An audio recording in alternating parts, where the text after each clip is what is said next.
Is it working? Seems to be working. Awesome. This is excellent. Totally cool. Let me tweet this out. Hi, anybody. Hey. Oh, wow. That's really mean. Those are really mean words that you're saying. Okay. All right. That's okay. Little Darwin in the bottom left there. Hi guys. Hi. Nice to see ya. How's the sound? Everything sound good? Everything looking good? Wow, there's actually kind of a few of you. Neato burrito. That's what a nice time. Hi, buddy. Ugh. Darwin and I are just hanging out. We just watched the Game Awards. You should build a sex dungeon. Nice, very solid. That's nice of you. Excuse me, bud. I need to open this. I need my papers. I need my papers, sir. There we go. Alright. Let's build a fucking dungeon, huh? Let's build an awesome dungeon. So, I don't know when I'm gonna use this, so let's just get after it, I think. So, unless you guys want to ask me any questions real quick. Also, Streamlabs is available down there to make sure that I don't forget you, and also it helps me pay the bills, like for real. It's super important. Deadly Danger Dungeon. Nice. Why don't we call this, the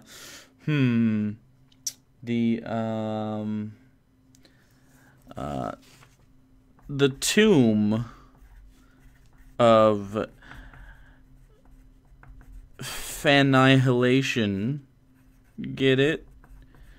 Fannihilation. This is my handwriting. Fannihilation.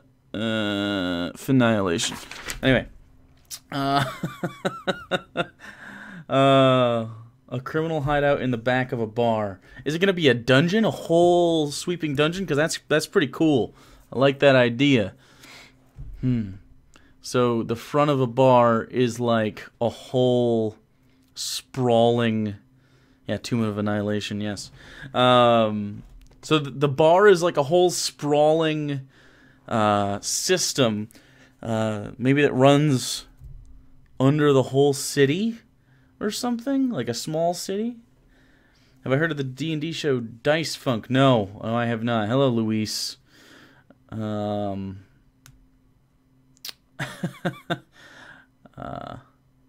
What's your go-to Taco Bell order?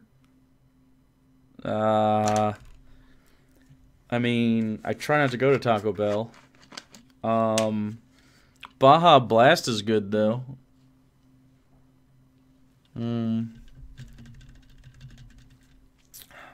Denise Pritchard. I don't know a Denise, although I can guess who that account might belong to. But hello from Louisiana, Miss Pritchard. I'm trying to think of what I definitely used to do this Taco Bell thing. I remember really liking the chalupas when they came out. But usually, like, if I go there, I usually just get, like, regular tacos because they're not super terrible for you. So, channel name change over at Hugo and Jake. It just happened the other day. We've been talking about it for a couple months. We actually mentioned it on Twitter, and I think on the show a few months ago. And then we just decided to do it. We should have a lot of really, really good content coming out. Unless we get fucked into submission and can't afford to keep our houses and go homeless.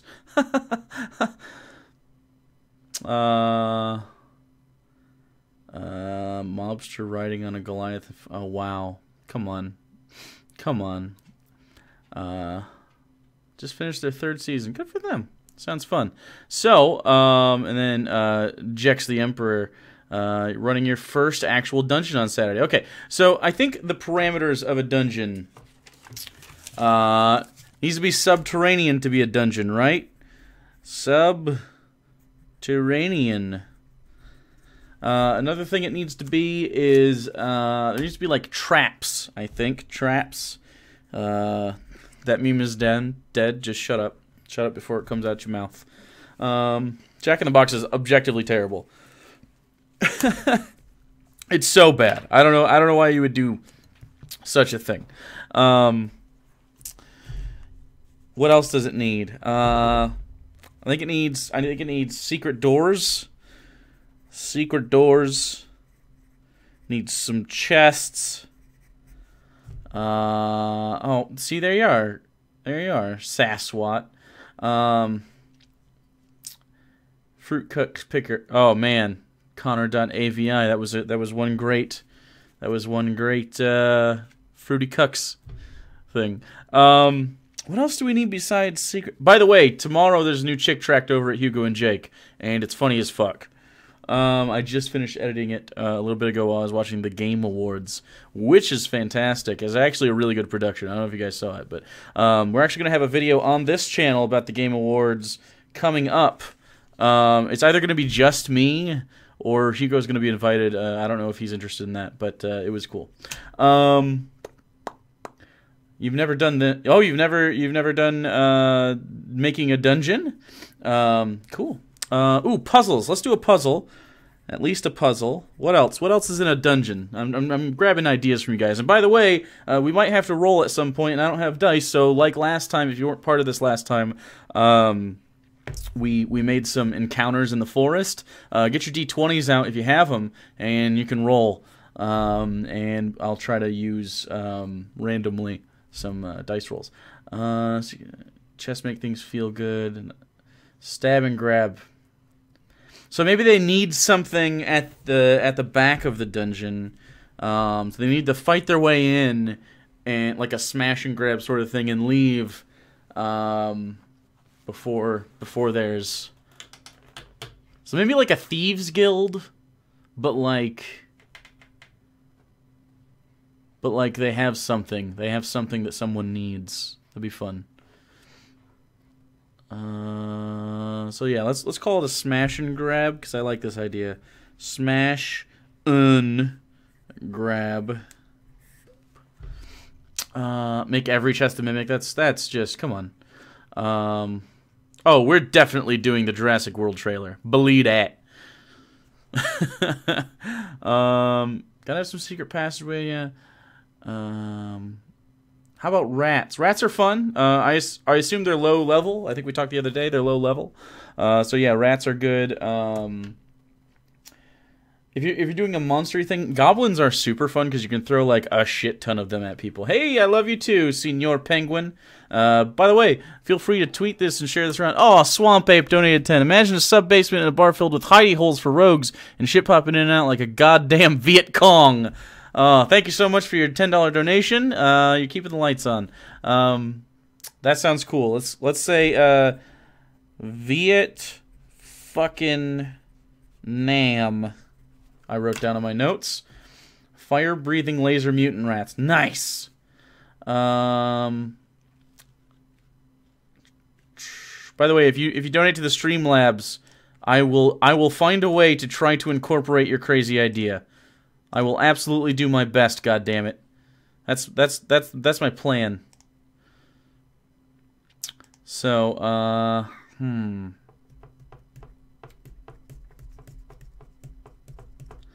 what else we got?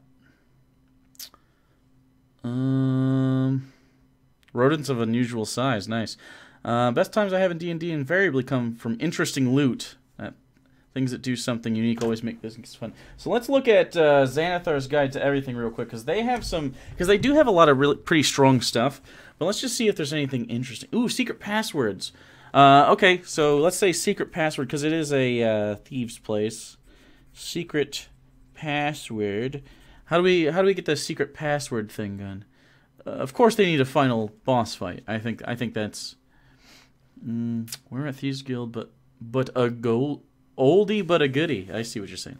I don't think a Hitler is really what we're going for, but definitely a boss fight, I think. A Cthulhu crossover in a Thieves Guild thing. Interesting. Mecha Hitler. Nice. You're killing me. You're killing me. What do we got here? Okay, so we have some common magic items from Xanathar's Guide to Everything, which is pretty rad. Goblin prisoners? I do like the idea of prisoners. Let's do some prisoners. Sounds good. You're still on this halfling riding a Goliath thing. You got this, what was this, Master Blaster Wet Dream thing?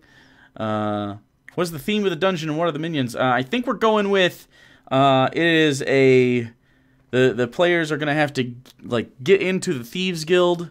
The dungeon is a mimic. Thanks, Josh Cade. I don't know if the dungeon could be a mimic, but I think it would be funny if we had maybe three chests to choose from at the end, and maybe there's clues littered about, and like some of the chests as a security precaution are mimics. Huh? I can't kill them inside a giant mimic that's laying underside of a city. That isn't a dungeon mimic would be cool. I really like the idea of like boat mimics, or you know. Stuff that can end up being a really cool boss fight that they really didn't expect to have. But the whole dungeon being a mimic, why would there be thieves inside the mimic? I feel like the entire universe is a mimic. Oh God. But let's add mimics. Let's add the concept of mimics to this. Very nice.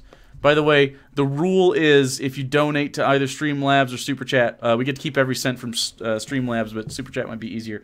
Then I will try to incorporate your idea, no matter how fucking dumb. Where's the dungeon? The dungeon is God of Trickery. I just did a trickery thing.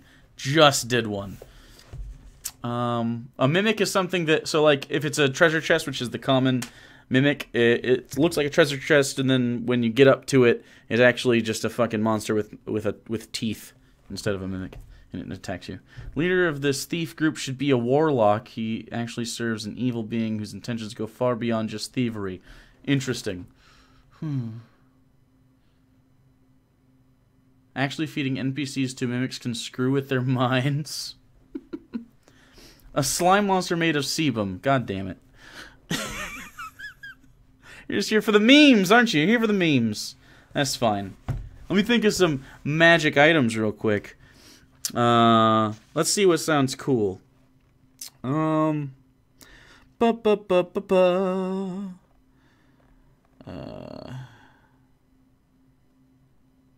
Interesting. I have made. Wait.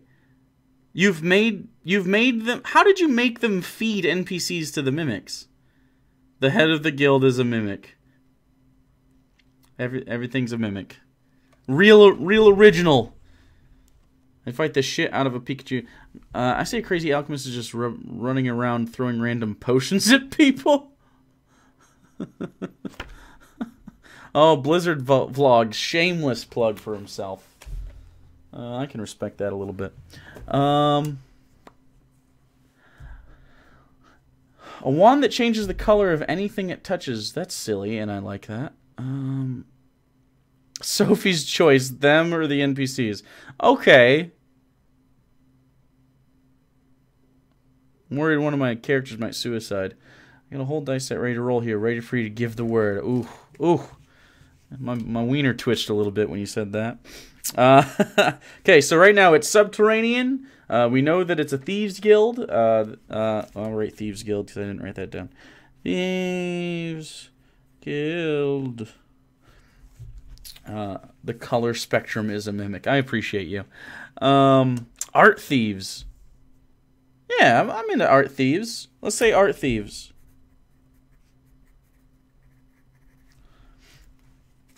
Looking like a sex guild with the sex gid? What's a sex gid? Am I just an old man? What's the password? Myconoids. I'll bite. I haven't read a lot about them. What we got? What you got for me? Oh wait, this is the DM's guide.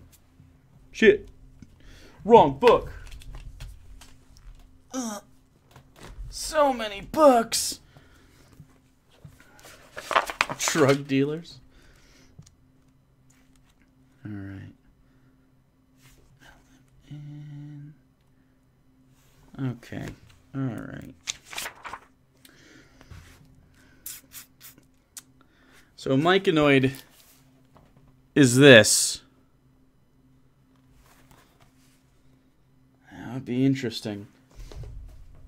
I'm a bad kid at typing. That makes sense. Yeah,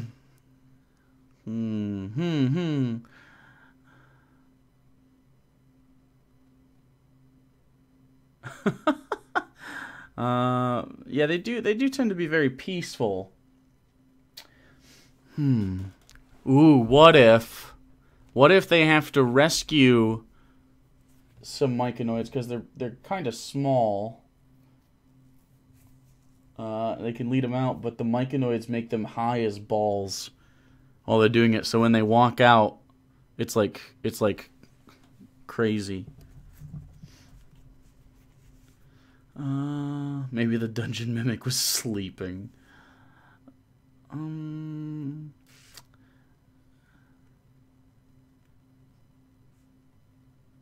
Yeah, this is definitely a side quest. Oh, it's kind of like get into the town, do this cool thing quest. Painting people are trapped in. I like the idea of a bunch of art thieves stealing a piece of art, and one of their most valuable pieces of art is actually a painting that's also a prison, and they can get... Yes, that's what I want. Painting prison. And I have just the character that I want in it. I do like the idea of there being... How much is animated armor? Like, it can't be that hard, right? Now I gotta check. Animated armor. Well, 1. So we could throw like 4 or 5 of these fuckers at him. That would be fun. I hate that AC, though. So high. I'm going to change that to a 15 and raise their hit points to 50, I think. Okay, animated armor.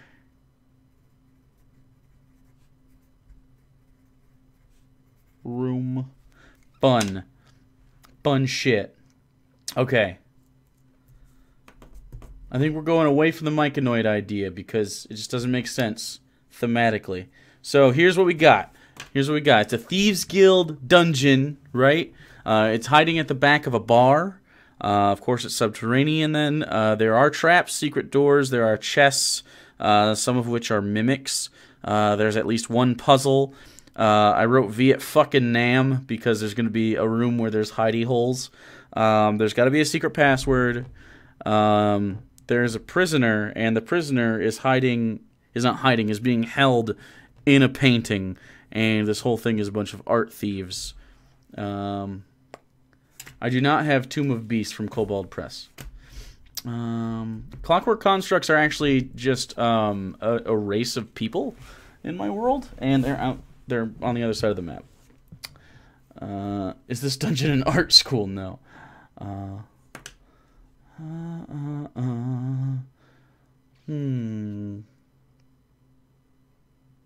It would be interesting. The Pillars of Eternity playthrough ended when I had to move. Maybe we'll do that again sometime. I might start streaming very regularly on Twitch. Which is actually a thing. If you guys would like to, I guess if you haven't been to my Twitch yet, it is twitch.com or .tv/actualjake, and I'll put that right there. And of course, the Streamlabs to make sure that I hear your idea is right there, and I'll do my best to force it, just force feed it into my shit. I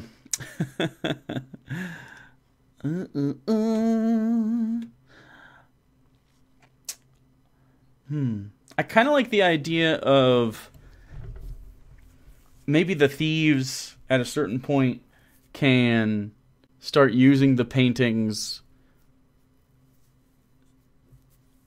to like jump out. That's memorable. That's pretty cool.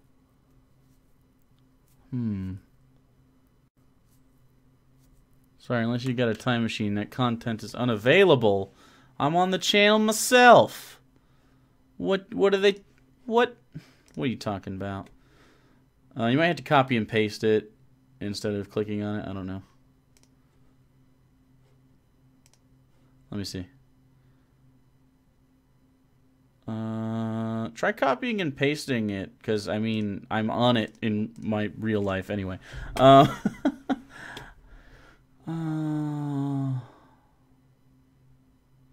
Hey, thanks for following on Twitch there, bud. Appreciate you. Appreciate you a lot. Paintings are prisons or portals. They could be both. Yeah, just manually copy and paste. Sorry, I don't know why it's not working. Something about Hugo being like a child sex slave or something. A child love slave. Very different. A love slave is one you respect. A sex slave is one you do not. Paintings could be a type of portal. You can keep the dungeon mimic for yourself. You know, I will write it down in my book of ideas as far as the whole dungeon as a mimic, but not for this one. Volo's Guide 134. I'll look at that. I'll get up in that. Oh. There's so many problems occurring. So many problems. I have a Jew hat on the ground. 134. Will do. Let's see. Let's see a Darkling. They are Fae. I do like this. And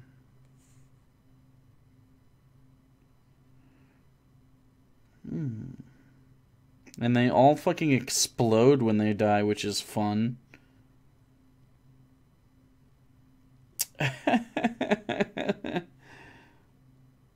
And it blinds people? Jesus.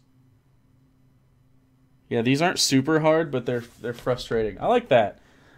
Fuck it. Let's go with Darklings. That's a good time. Darklings. So, I'm drawing a dungeon of my own right now. Gonna have to... The cares get stalked all creepy like. I like stalky ones. Zombie Ozzy now following. Thank you very much. Really like...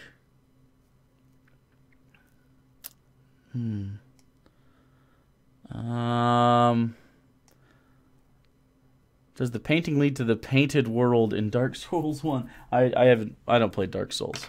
Maybe I should. A series of streams in which Jake plays games he's never fucking touched in his life. That'll be fun. Watch Jake get his ass kicked in Dark Souls 3. Okay. How do we get in? So, there's a bar. I'm going to draw a bar. I'm going to draw it right up front here. Bar. How do we get in to... Okay, consider this. The Darklings are Fae creatures, and in my world, all other dimensions are just parallel worlds in which the properties of that dimension are placed into the prime world, I guess. Oh,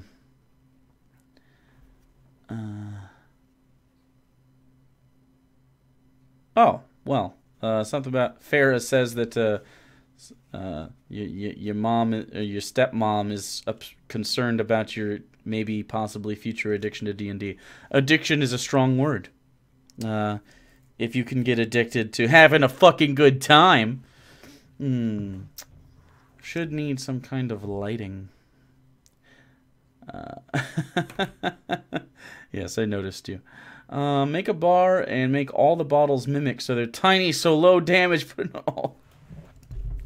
What is with the mimics? What is with the mimics? What is happening? I don't even know what's happening right now. The Tomb of Fannihilation is just fucking mimic memes. It's the overall level of the party. They're level 4 right now. I imagine by the time I use this, they'll be level 5 because they're not far off.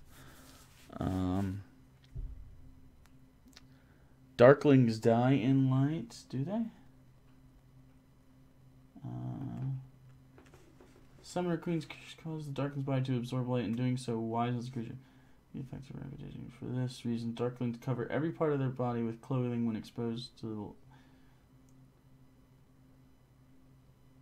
So that's why they explode, because the light they absorb over their life, they die.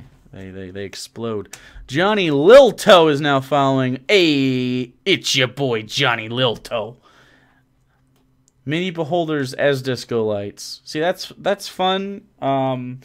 If they were like level 20.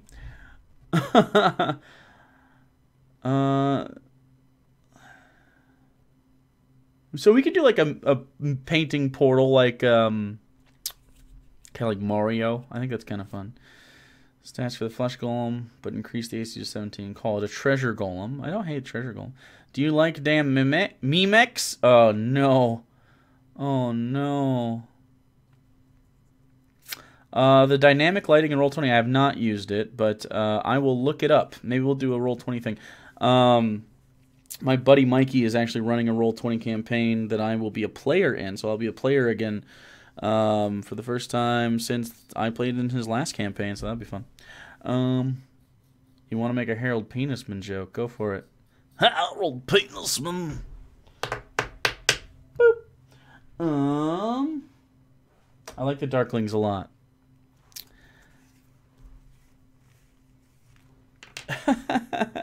They can look at. I mean, they have dark vision. They just can't. They just can't see. They also have blind sight. They just can't see colors. So, yeah, I like that. So, they go out and steal it. I probably just wanted you to do the voice. There you go. You got it. I've already had someone in a painting move around, so that wouldn't be weird for them. Superheroes like a person that everybody knows. Okay, so the players are actually mildly famous on accident, but not directly. It's sort of like a stories of their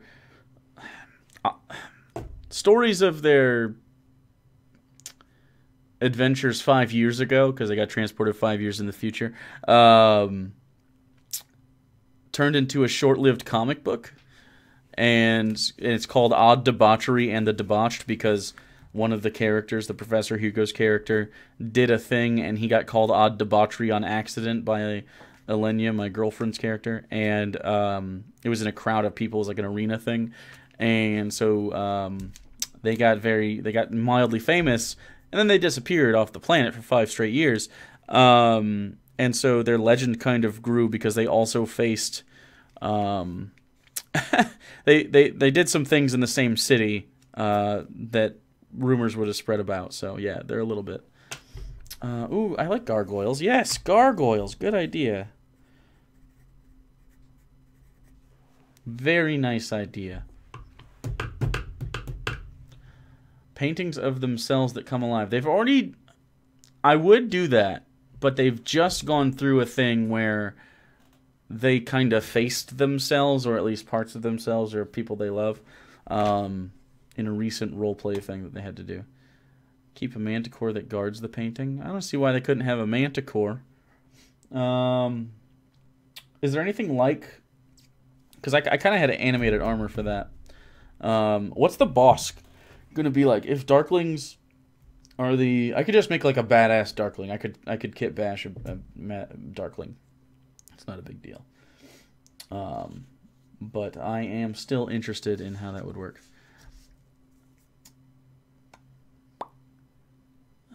but it doesn't kill them, and mechanically they only have disadvantage in bright light. Dim light should be okay. Yeah, I would probably do a... Well, I mean, they're going to have to make their own light.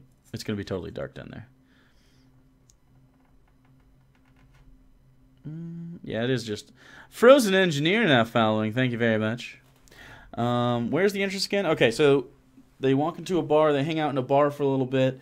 It turns out that this is the place that they need to go for a person that they want to retrieve. I already know the character that they're going to do that with. Are dwellings the thieves? And so the entrance is behind the bar. I think what we're going to do is there's going to be a room in the back of the bar, and it's going to have art or paintings. And they'll have to pick the correct painting to walk through. There are darkling bosses. After a while, light does make them so. Yeah, I mean, there's no mechanic, I don't think, for the actual light.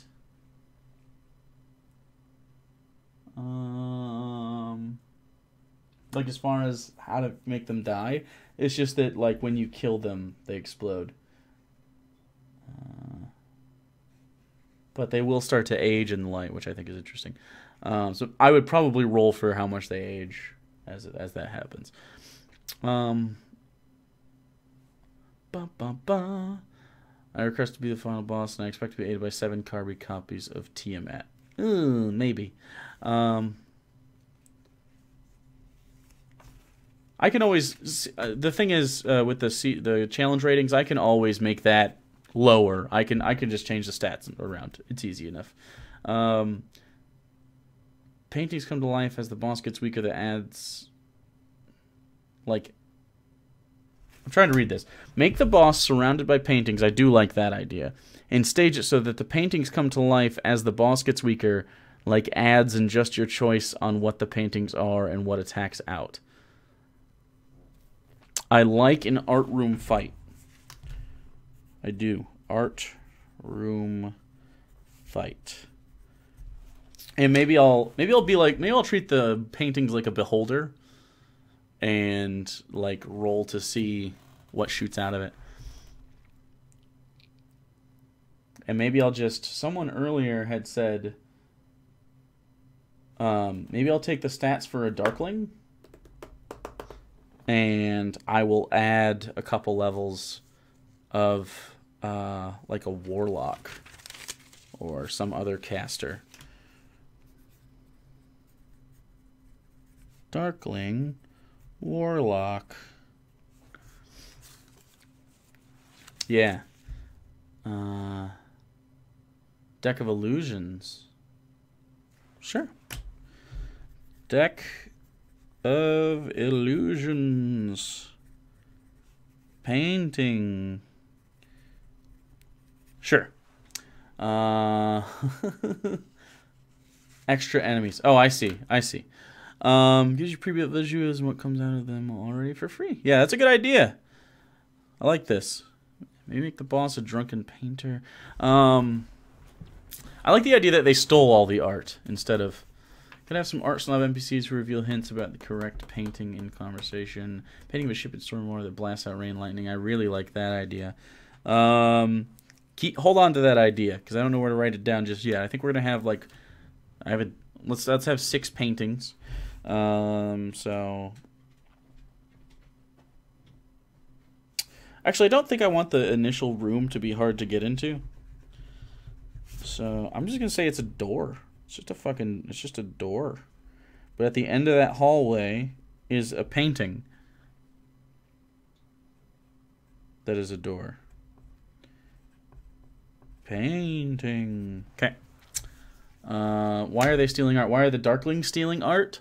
Well, Darklings can't go out in the light, and as such, they can't really look at art very much, except under low light situations, and they just steal a bunch of it and hoard it, and they probably sell it, because they're also thieves.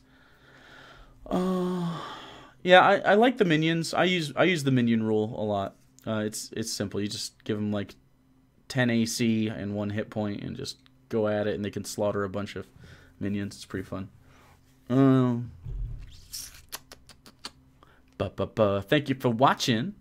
For the new people that just showed up, let it be known that if you go to the Streamlabs link that I just linked, and you donate to the show, if you drop a tip for me, I will just brute force your idea into my fucking tomb of Fennihilation. I'm actually going to rename the stream Tomb of Fennihilation. I think that's how you spell Fennihilation.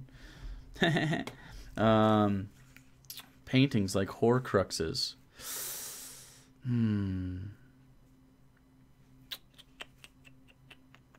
You don't trust them darkies. Well then, that is just...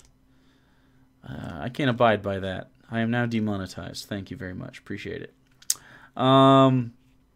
No, but later on, I did have like a Horcrux idea that I thought was a lot of fun. So not in this stream, but like another one later on. We'll talk about maybe not the big bad, but maybe something like that. So let's start talking about the actual dungeon. So we're in the bar. We walk through. You know what? Let me make a list on the side of the screen here, so we can just keep. Let me open up some programs here, so we can actually keep a tally going on, just right on screen, so that everybody can see it. And that's a dog. Oh yeah, he's licking his dick. Nice. He is a very cute boy. Okay, so I'm gonna write a list real quick. Boop. Actually, we could probably do window capture real quick. Properties. Open Office Writer. Let me transform this shit.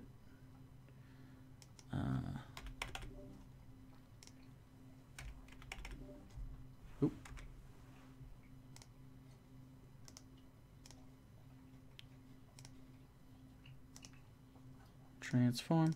Edit, transform. Okay. Let's see if this is okay. If we just go down like this.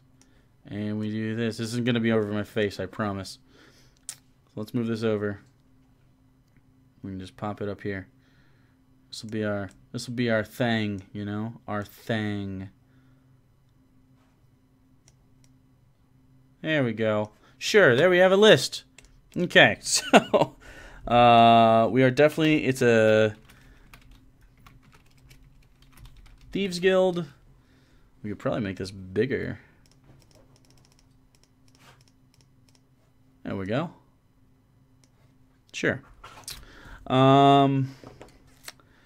Let's do, it's definitely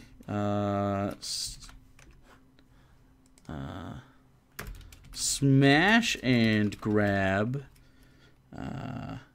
Back of bar. We need traps. We need secret doors. We need chests. We need mimics.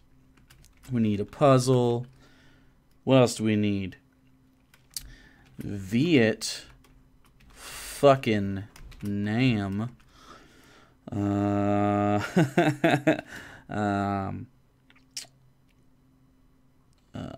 Oh, well, they're art thieves. Art thieves. What? What?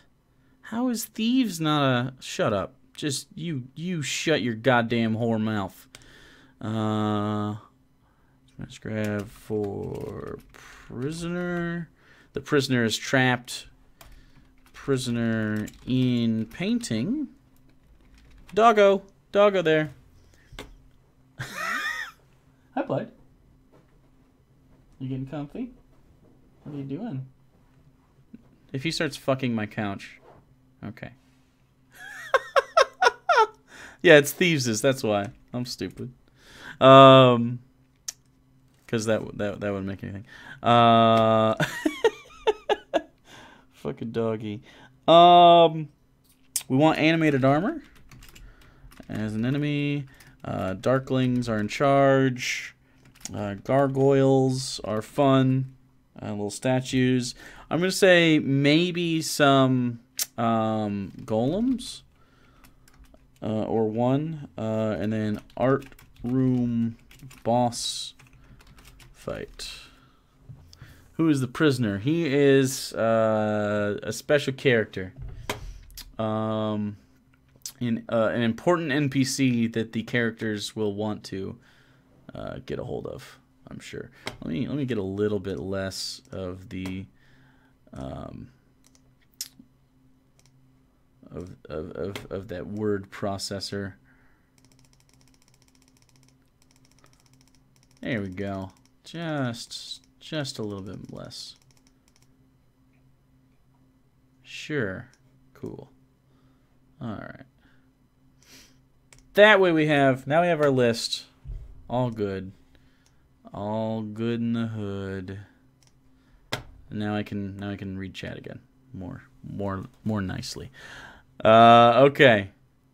So, big red conspicuous button. Yes. Is there a barkeeper and he's part of the Thieves Guild? Sure, let's talk about the barkeep. Barkeep. I'd say he is working for the thieves, but he is maybe like not quite how do I say this? He's coerced into doing it. He's not like an evil guy. He's just like a I don't know. I feel like he'd be privy to this, right? I feel like he can't be that neutral. So, pet your doggo for being a good doggo. I'm having to bathe mine. Oh, hi, buddy. He's looking at me. He's looking at me like I'm an asshole. He thinks I'm a bad daddy. That's okay. Sure. Threatened into work. Sure. I'm good with that.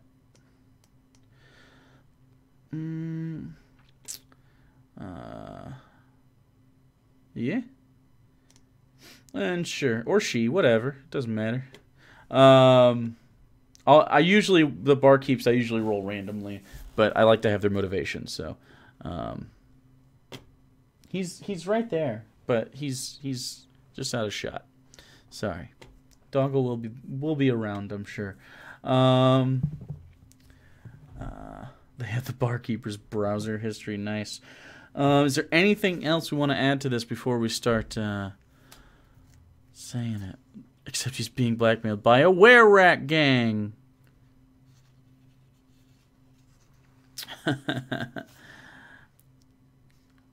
Three sugar gliders. Wow. Well, I don't want Doggo face cam win. I don't want the bar itself to be Fey. I want it when they walk through the painting for it to be actually a new universe. Like a parallel Feywild universe. I think that'd be interesting. And because it's a dungeon, they won't necessarily know. But I will. You know, it's not normal to just be able to jump in and out of fucking paintings. And last time they saw anything where a person could go in and out of paintings, it was not a. It wasn't the plane they're currently on. How about that? It wasn't the prime world plane. So, okay, let's draw this out a little bit. I'll show you every once in a while. This is just what I got so far. A little big guy. It's kind of hard to see unless I turn it. Oh well, you'll get the kind of traps are being added. Tricky kind or the gay kind? Nice. You're the first person to say traps are gay in the whole world. What's the tone of the game? It could be either. It could be both at the same time. What up, Dark Beast? My glip glop.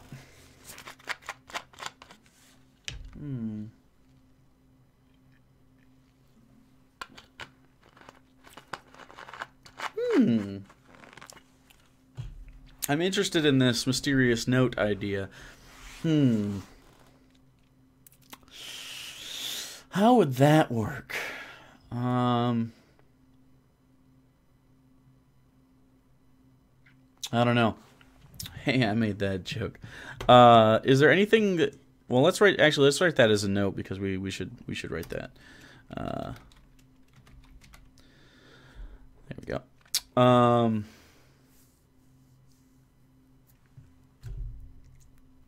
Okay. Well, okay. They already kind of get notes like that regularly, the professor does, so...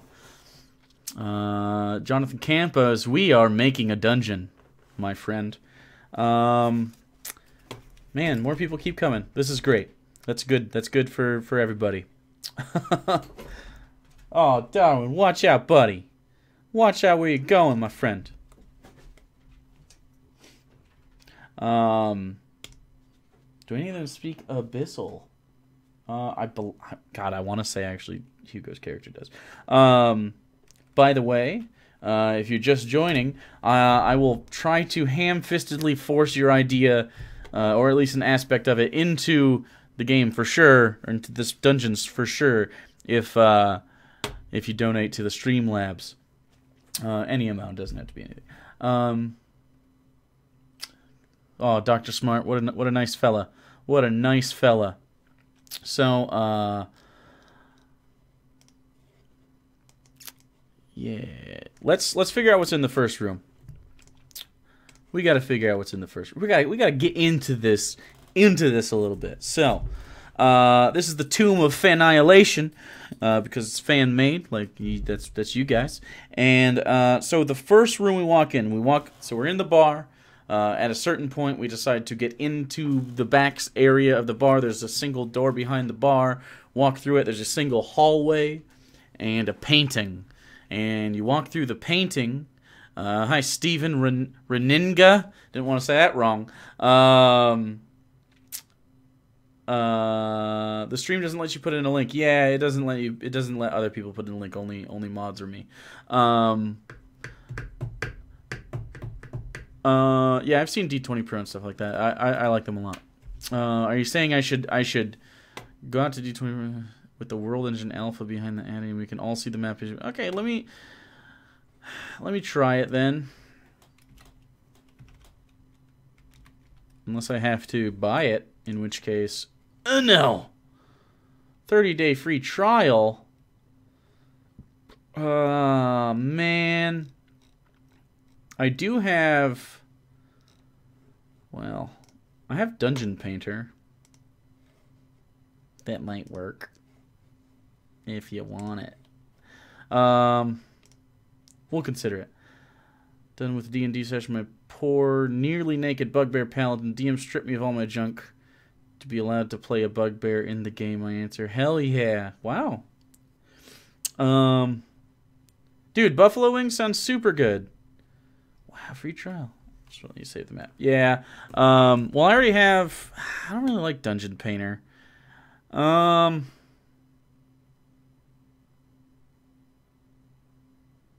I'll just draw it by hand, and I'll show you every once in a while. That's fine. It's not going to be great anyway, either way. So, what's in the first room? We walk through a painting. We are now in the Feywild, in a dungeon in the Feywild. The only exit from this dungeon is actually that painting. So we're not going to let them, run around in the Feywild. But the Feywild is an exact copy of the Prime World, except it is Fey in nature.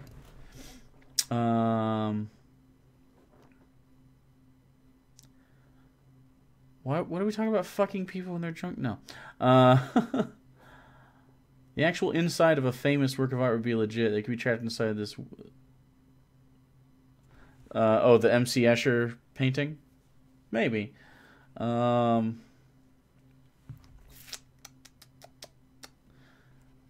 Blank canvas by painting something on it, you'd solve the puzzle. I really like the idea of solving the puzzle. So, let's let the first room you walk into. Let's start them slow.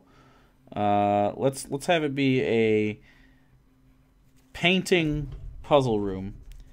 So, number 1. So room number 1 is going to have painting puzzle. Okay, what are the clues for the painting puzzle? What's Fey? A Fey is a really like a nature-y sort of, you know, think pixies and satyrs and talking trees and plants with consciousness and stuff like that.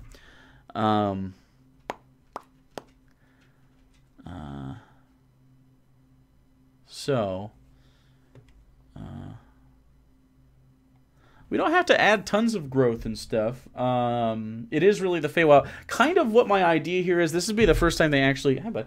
This would be the first time they actually enter another parallel plane. The other one they entered was technically more of a dreamscape. So, come here, come here, up. Show the people what they want. Come here, bud. Darwin, come here. No, he is camera shy. He is just camera shy. Come here. Okay, well, you get no puppy. So yeah, I kind of wanted to be in the dungeon, and then kind of through intuition, like things are different, but not like strikingly different. And then when they come back out, I want them to find out, oh, we went to another fucking parallel universe. That's a thing we can do, but without slapping them over the face with that information. You know what I'm saying? Hi, buddy. He doesn't want to show you the dog booty. He's just hanging out.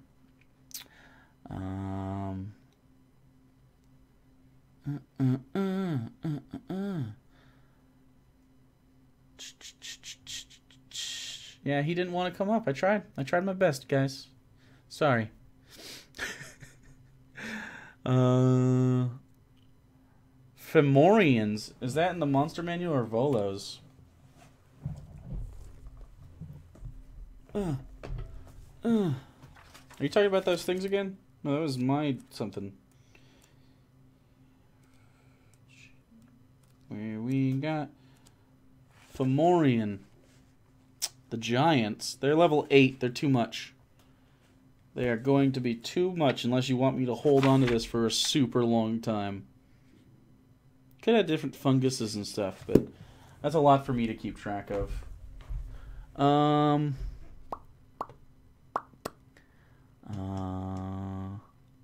Make the color slightly off.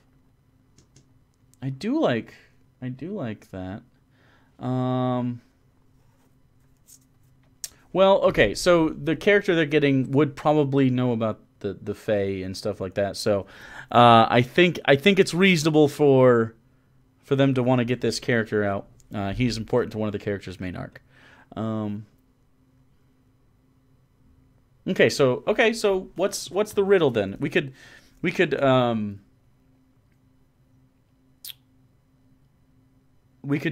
just have it be very simple, or it could be really difficult. So we need a riddle for the first room. Large man-sized horse head man's playing chess with a mouse. They could be a puzzle or information source.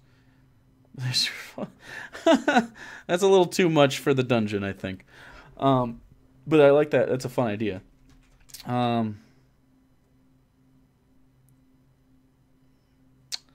I like this idea too of the prisoner satyr, but we still need we're not even in the dungeon yet. We need the painting. We need the painting.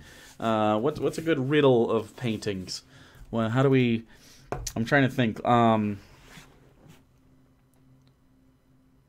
I don't want to do a slider puzzle. Seems. I mean, I might not in this one. I might do it later. I was actually thinking of a specific place, more of a mechanized place. Do you just look up riddles online? Sometimes I do. Sometimes I think of them myself. Well, the thing is, the dungeon is closed, so they're not just going to stumble upon a Fey Lord like that.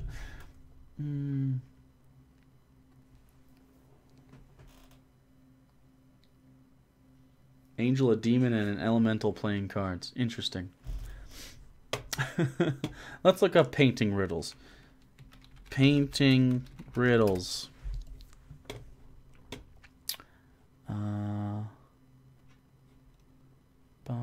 Actually, painting puzzles is more appropriate.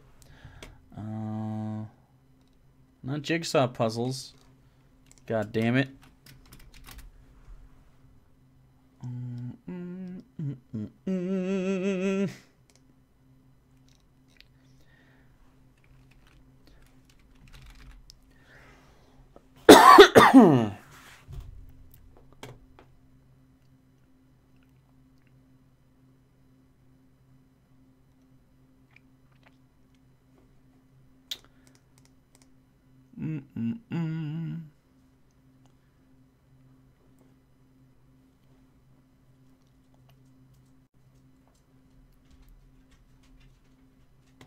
Bah.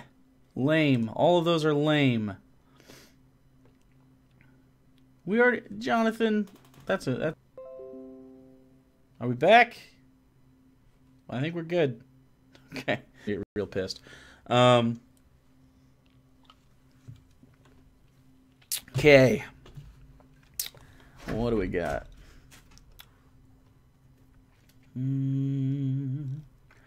Okay, how about this?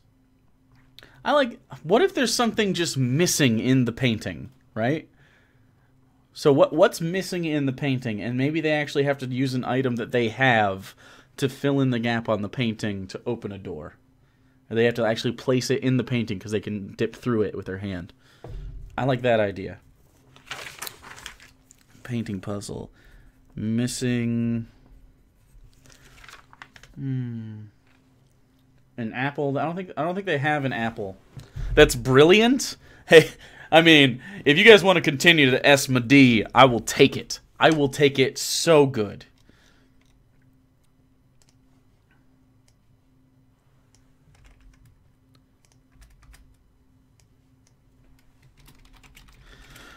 Building a dungeon. This is a good time. I like these streams. Real personal. Only a few of us. I dig that. I'm a big fan. Okay. Literally thinking a woman's face is missing and they need a mirror? Oh, I thought you were going to say they need to cut their face off. The art seeming sometimes rough in texture, but true depth is never what it seemed in history. It's a dick. Nice.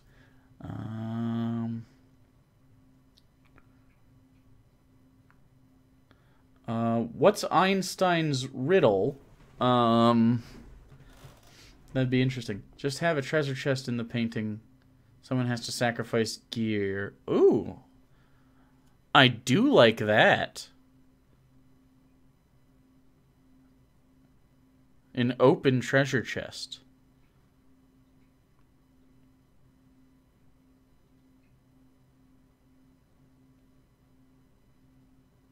Yeah, let's do that. I like the idea of them having to give shit up. Open treasure chest. Is the painting a mimic? Fuck you. I do like the idea of having to paint real. I like the motif of paint, so let's go with that. So, first one is just open treasure chest. Okay, so they do that, and so painting a door on their right side opens up. So we'll have that be a secret door, and then room number 2. What is in room number 2?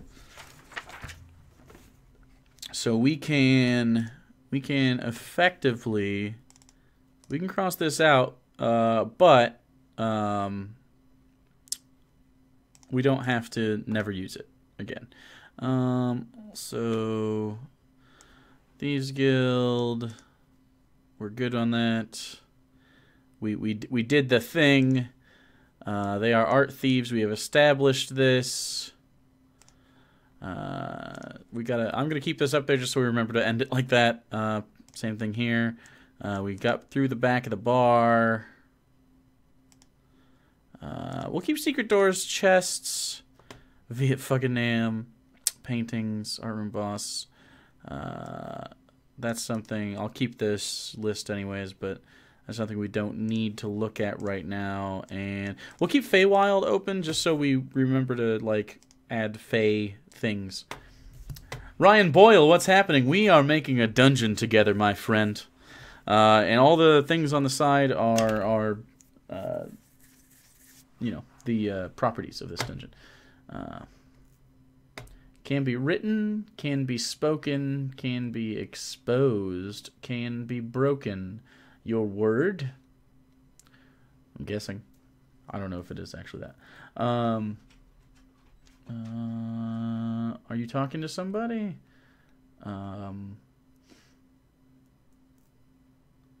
What? Okay, I missed a conversation that's happening in here. Looks like a gallery of statues in room 2. A floor trigger activates switch animated armors. I'm into that. I'm actually into that. So room number 2, animated armors. So let's do 1, 2, 3, 4.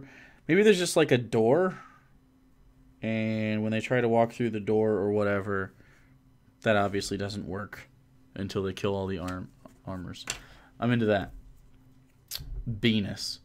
A chest without locks or lid, yet golden treasure is inside. Inside is hid. I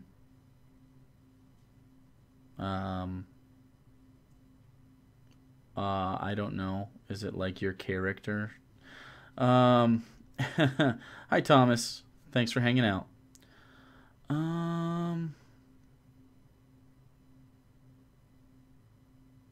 I like having the armor disassembled. I mean, armor's disassembled. And making them assemble the armors. That's pretty cool. I do like that. Okay, so that's going to be a fight there. So what do we do in room number 3? So that's going to be an armor fight. Missing key elements if you look closely.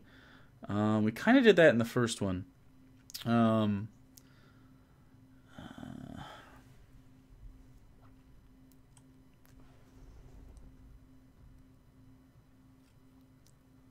So, let's see. That's kind of a trap. We just did the animated armor, so let's do this. I don't know why I keep trying to read other things. Gargoyles are kind of the same. So these are all art rooms, though, and I'll make sure that to do that. Bottomless pit. They have to find a way to get across. They just kind of did that, so I don't want to do that again.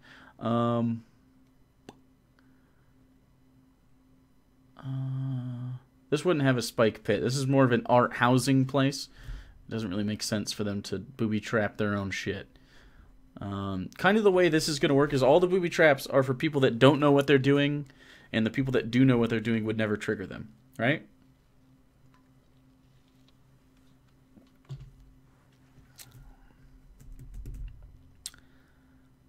Most people need it, some ask for it, some give it, but almost nobody takes it.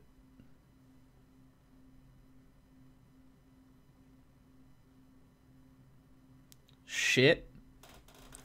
I don't know.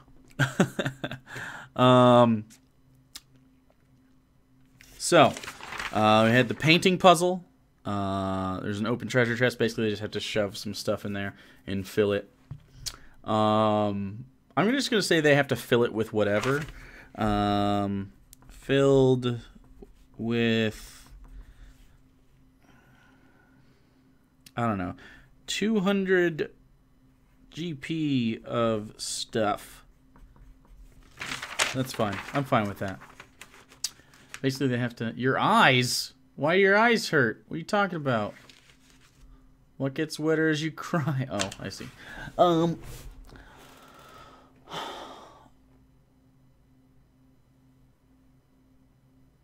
room of 6 statues of all different races, but only the angel and the dog statues are living gargoyles. Why an angel and a dog? Am I just not getting the reference here? EFG. Oop, that's the wrong book. Gargoyles.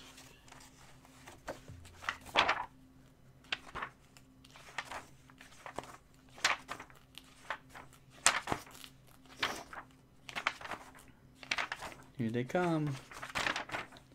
Gargoyles are level 2. Yeah, we're good. We're good on that.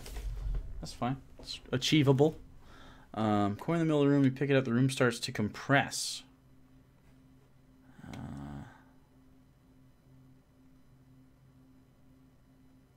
A red portion of rope in front of the exit. Nice.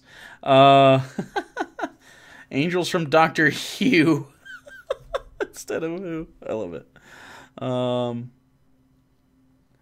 They will never think the angel is dangerous. I kind of like that.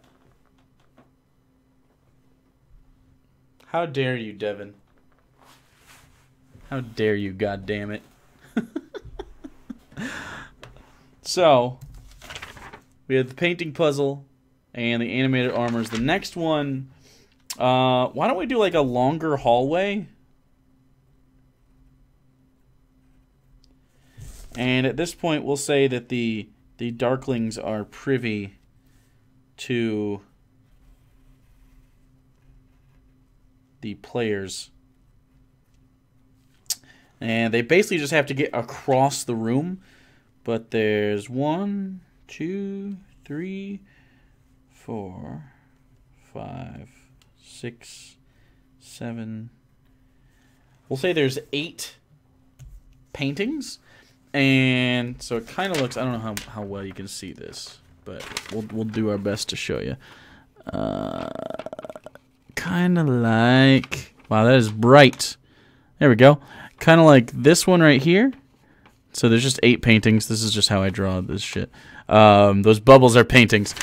Basically, the idea here is, we'll have just a few Darklings in there, and they can pop in and out of the paintings and, like, tactically make it more interesting. But the party cannot. When they try to get into the paintings, they can't. But they can knock the paintings down or something. I think that'd be interesting. So let's call this room number 4.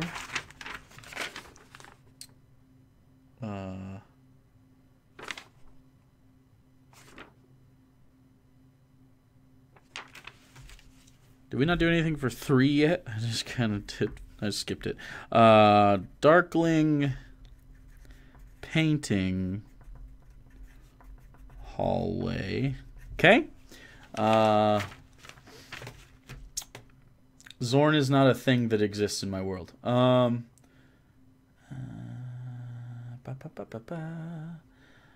Should the hallway slowly twist in perspective like Zelda 64? I like that. A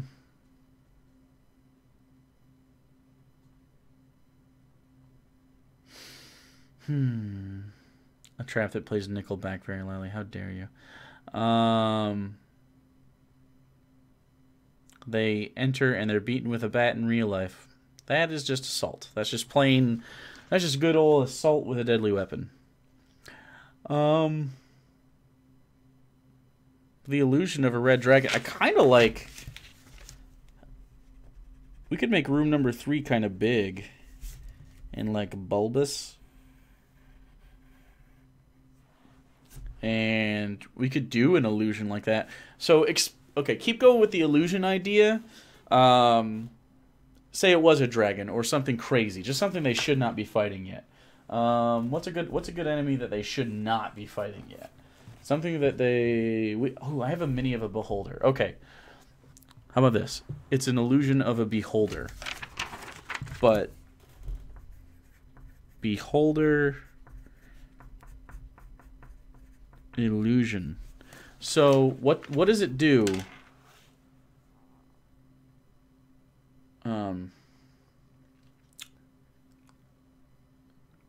I do like this. I do like the idea that maybe there's a lot of fungus in this room. Or how about this? Maybe when they get... So it's a room of fungus, and that causes the illusion of a beholder. Yeah. So how do they fight this? Like, how does that play out? What's the idea here? Yeah, I'm gonna say they're in more of a cave instead of a dungeon suddenly. So we're gonna walk in and it's just like a fungusy cave, like they're in a beholder's lair.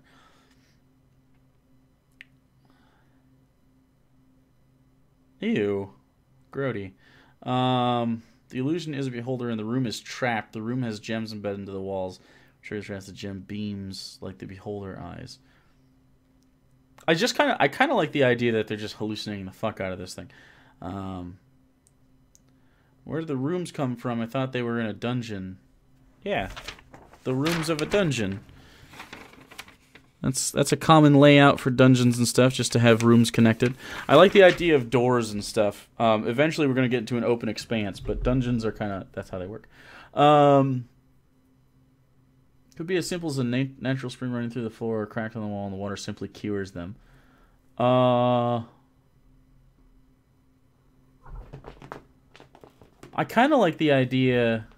So, will they get attacked by the beholder, though?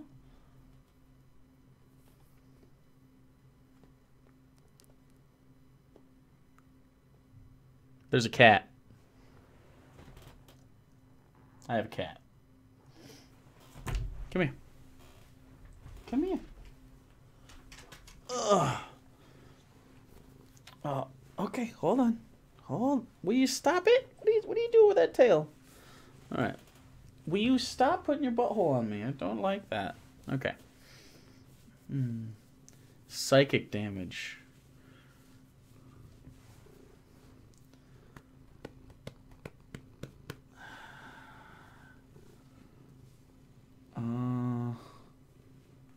So maybe the beholder is sleeping for a little bit.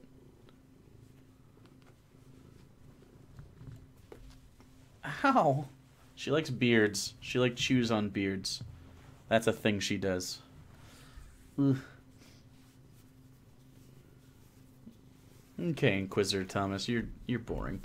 They can't see it, possesses no threat, and assume they wouldn't have dark vision. No, they do have dark vision. 3 of them have dark vision.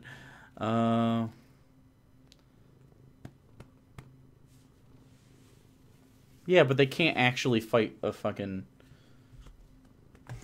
They can't actually fight a beholder. That's the point. But I do have a really rad mini that my girlfriend painted because she does that, so...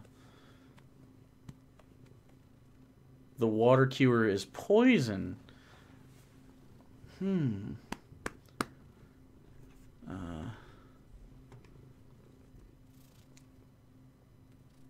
I like Dark Beast's idea. Okay. So I'm gonna kind of steal both those ideas and say Beholder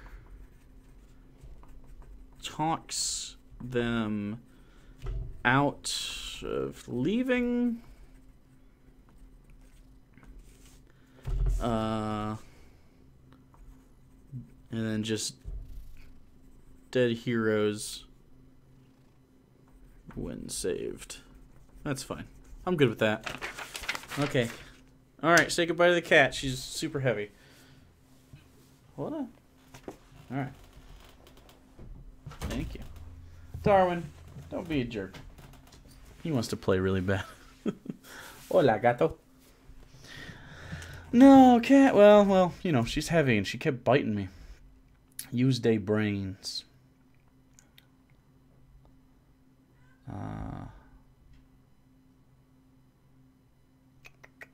I kind of do like that they have to hold their breath.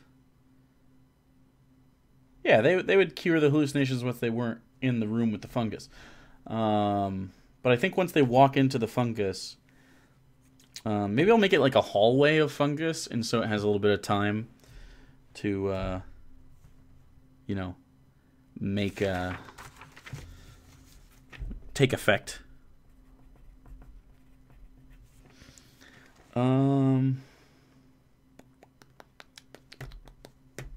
No painting riddles. What are you talking about? Some false flags.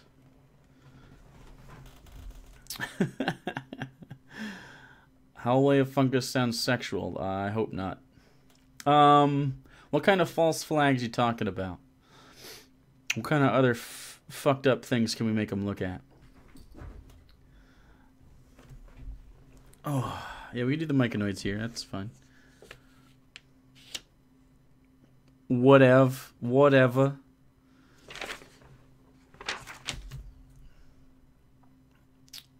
That is, you're just so much right now. You're so extra.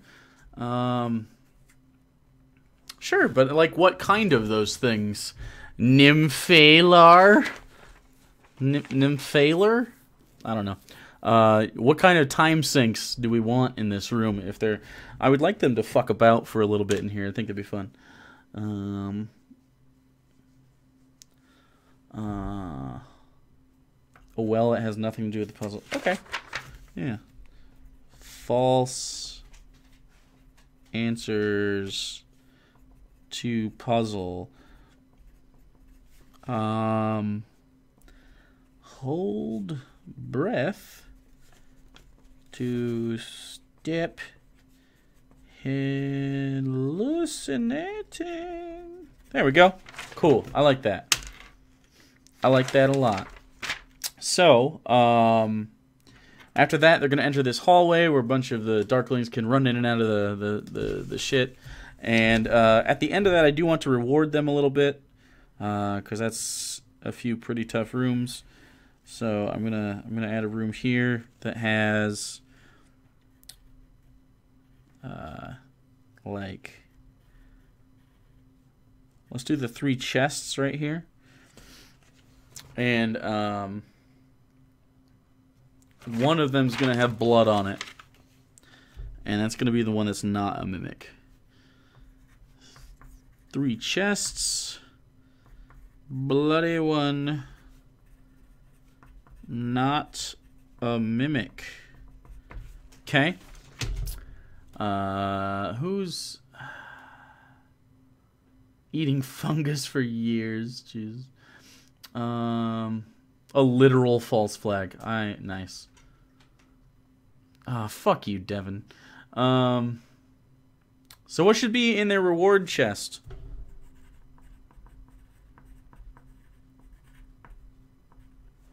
What's a cool thing? Another painting in the bloody chest. Ooh,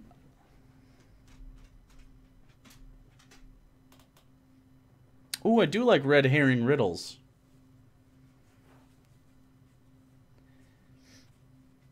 A painting worth tons of money. What's a cool Feywild thing? Like what's something that you'd be interested to get out of the Feywild? Hi, pup. Do you want to come up now? Up. Come here. Hi. Oh, there you go. You get a little bit of puppy action. Ugh. Don't lick me. Don't. No, your breath smells like assholes. Your breath smells like absolute assholes. Mm-mm. They have a bag of holding. It won't matter.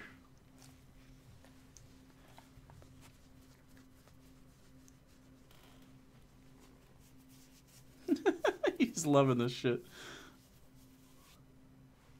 Alright. Hi. Ooh, watch out. Watch out. There you go.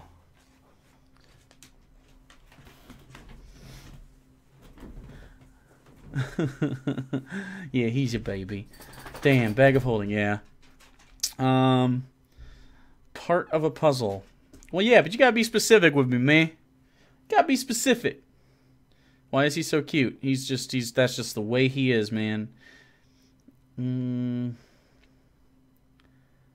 recall the name. Oh, bird. The statue of bird turns to a bird. They don't need anything like that. They have a bag of tricks. So, Solid gold statue, 2 large to fit in the bag of holding. That'd be funny, but how do they get it out of the... If it could fit into the chest, couldn't they just put the chest inside the bag of holding? A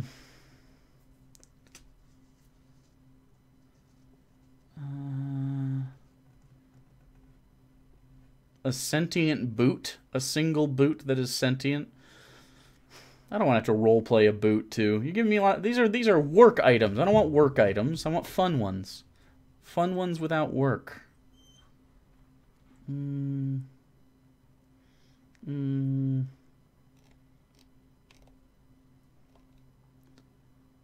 Ba, ba, ba, ba, ba, ba.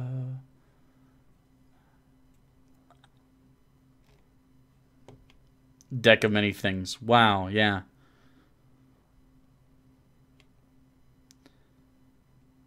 Eladrin armor. Is that in the DM's guide? What'd I do?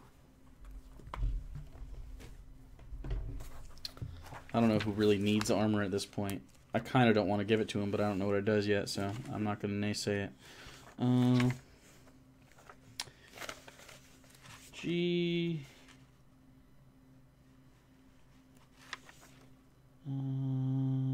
I don't have this here.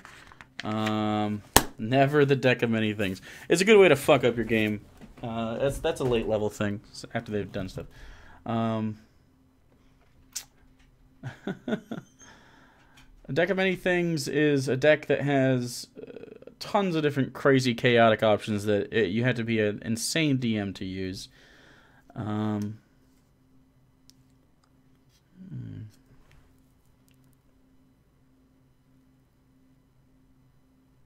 Just give him a Rubik's Cube.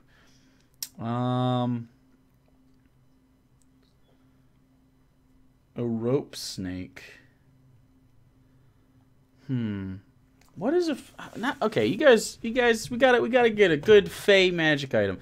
So, Fey magic items. Magic items. Not spells. Okay.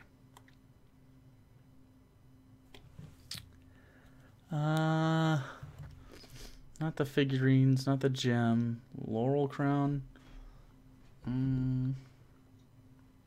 I do like that. That's kind of fun. Living landscape.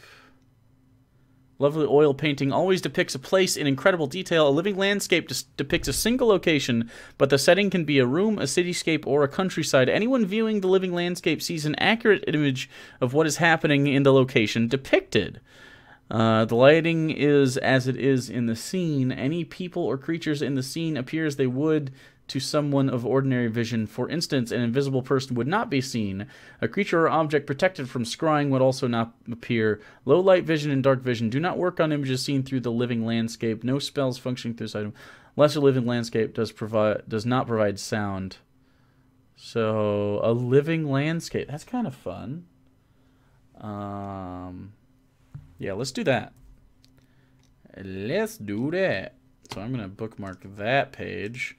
For the record, if you are interested in that page, boop. Yeah, but your painting idea was boring. That's where that was kept. If you are interested in that, so yeah, I'm gonna say a living landscape. Living landscape. So at this point. About room 5, they realize that things are very different in this place. So yeah, I like that. So we got the mimics, by the way, in this room. So your mimic meme is dead. It's a dead goddamn thing. So we could just do strike through right there. We can still have traps, secret doors, prisoner. I'm gonna call this Viet fucking Nam thing that hallway because that's gonna be a chaotic. Darklings, gargoyles, golem. I don't think I really want that many more combats in here because that just gets kind of, trudgy. So why don't we do another door and this will loop up and we'll Let's have like 2 or 3 more rooms. So we need... Let's do a trap room.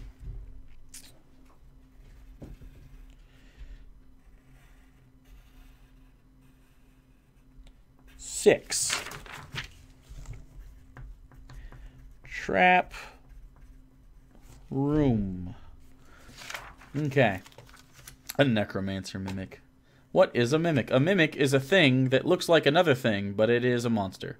So a mimic commonly is shown as a treasure chest, but it's actually just a monster that bites you when you try to open it. So let me find a picture of it because it's, you know, super iconic. Ooh, let me get this. That is a mimic right there. It's just, it looks like a chest, and then when you get near it, it looks like that. Trap paintings are hard. A trap room. It doesn't have to be a trap painting. But let's just do a trap room. Because they're also thieves, so let's remember that. Are there any items that only work in specific planes of existence? That would be fun. Vines that lay across the ground when a character gets to the track. You incapacitate. So it just vines that... I think it's better if like there's like a big ass door and it's very clear, and in the center is a very clear way to open that door, but the way to the center of that thing is just super hard to get to. So they can transform into anything. They don't necessarily transform into anything. It's more like, think like a stick bug. Like, it's kind of the thing it always is. It just kind of grew up to be that. So a boat mimic is an old mimic that ended up getting large and being a boat. It can polymorph into an object or bark. So it just depends on the size, right? So you could make them different sizes. So not anything, but a lot of things. Does that make sense?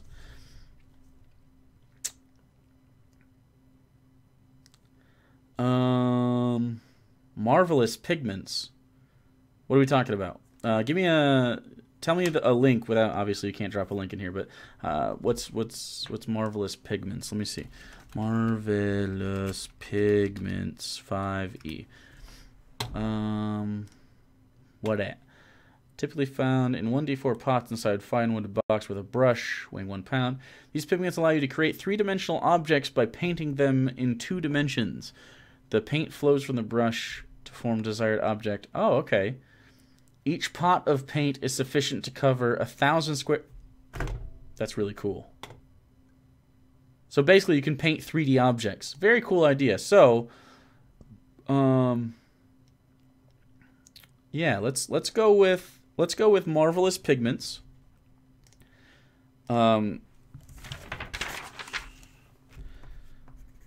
Marvelous pigments. They're only going to get 1 pot. So basically, the trap is maybe they're just on like a platform, and then the rest of this is just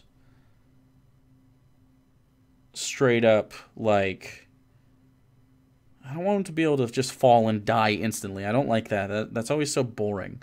But falling and dying is a thing that you can absolutely do. So,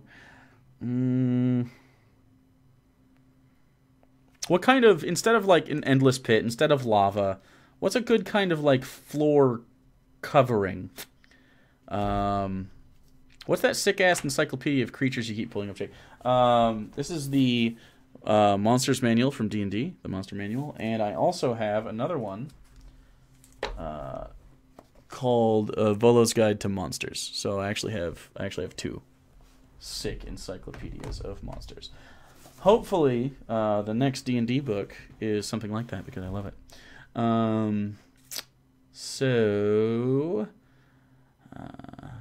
Yeah, I like the Elhana's seed pouch. I saw that before.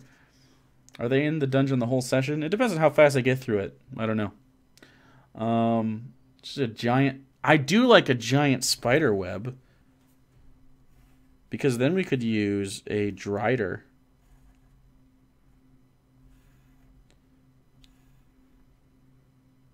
Let's do that. Giant spider web on the ground.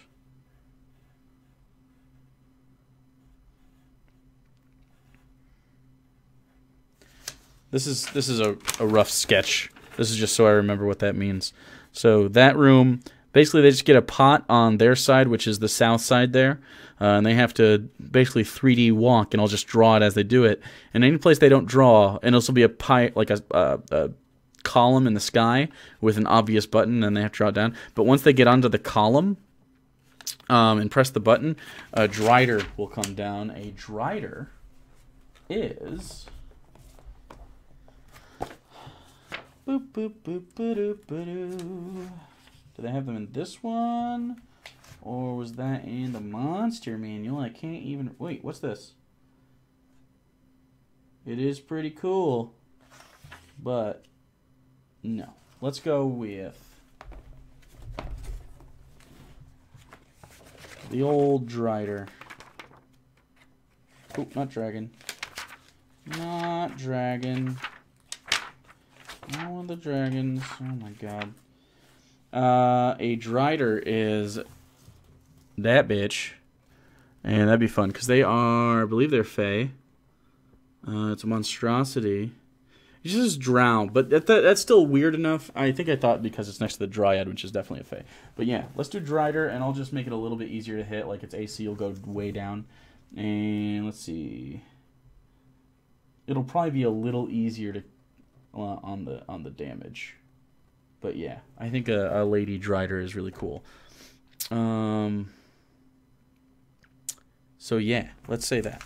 So 6, 1 pot, marvelous pigments, column with button, drider. We'll call that the mini boss, because I'm gonna nerf it so it's not super hard.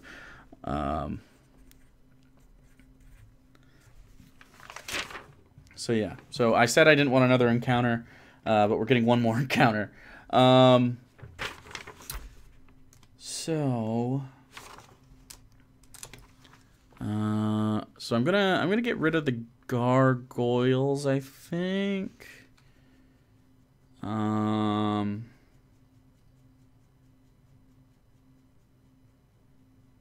Yeah. Unless... Do we want to do a drider or gargoyles of giant wolf spiders in that room? What do you think is cool? What do you think is more cool?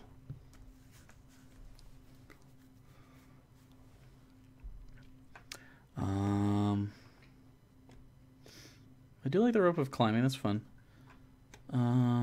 Darth Binks.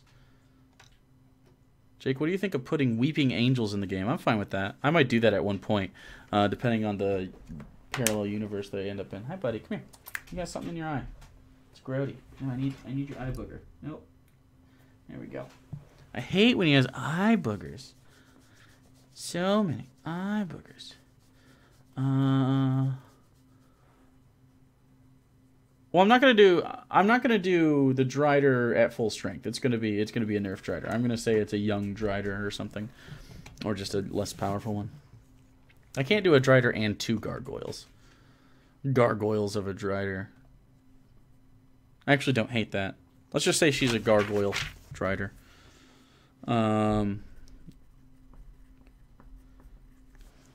Like clearly the button. Oh, hi, Jake. Hi, Jeremy. I like the idea of maybe there's an obvious like a key hole like in her chest, and then when you draw a key with the stuff, or pick it, however you want to do it, and the door opens, she comes alive. So it looks like an art room, an art piece. No, that's too many. See, I don't want too many enemy combatants all the time, but it is a thieves' den, so it makes a lot of sense. So until the end of this, we're not going to have another fight. So we're going to at least go to rooms. So we have 6 rooms. We're going to go at least 8 rooms and then a fight. Using dice and how many sides? Not yet, but I'm thinking about it for some boss stuff. I'm going to record or stream them playing so we can all watch. Is there anywhere you can watch previous sessions? I don't have the sessions up because right now it's just a fun thing, but we may. I'll let you know after the new year. So, I want a room after this, like just a big one, like a nice long one. That isn't a lot of stuff, but it's got to be something, right? But an eder cap. They already did an eder cap, so. Talk to the others into being cool with being on camera. Yeah, a little bit. Yeah, we did an eder cap like session 2, so we're not gonna do an eder cap again, at least not for a while.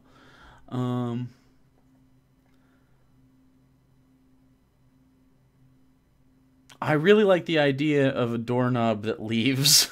It's fun. 6.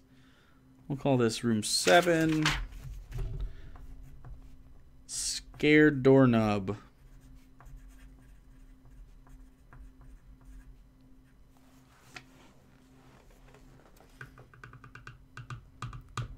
You talk about it, but no play. We play every Sunday without you. Because we are people that are not your bitch slaves.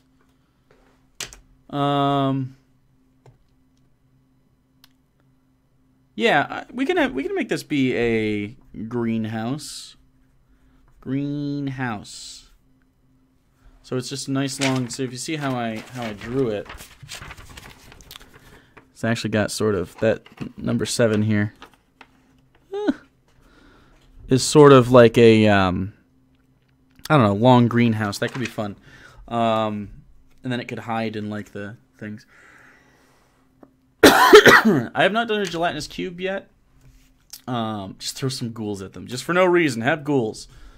Alice in Wonderland knob, yes. My sessions tend to be about 8 hours. Actually, we go a long time. It's a lot of fun. Much longer than like Crit Roll does usually. Yeah, G cubes are pretty good. I like the gelatinous cubes. I also want to get some rust monsters in this bitch so they can lose some of their good stats. I think it's fun to make them climb back after they got used to all their shit. But I want them to have their cool stuff for a little bit because they just got it. So, I think gelatinous cubes eat metal non-magic stuff too. I think we can just have a doorknob chase in number 7. Maybe they have to find all the pieces of the door to make it work though.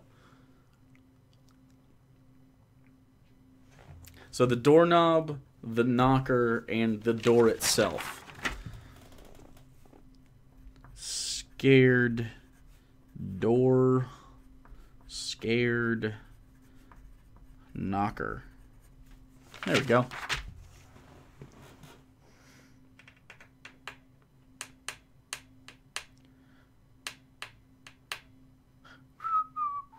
Suddenly ghouls for no reason.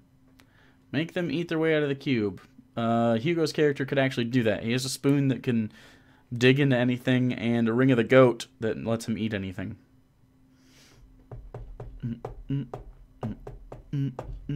Okay, so let's do one more room. I'm going to call this one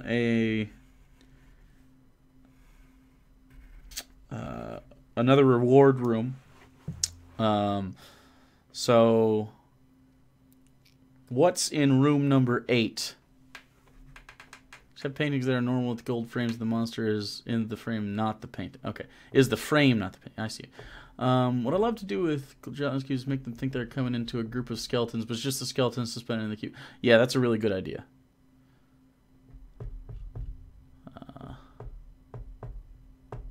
You never have Hugo in these D&D streams. Well, yeah, it's 2 in the morning.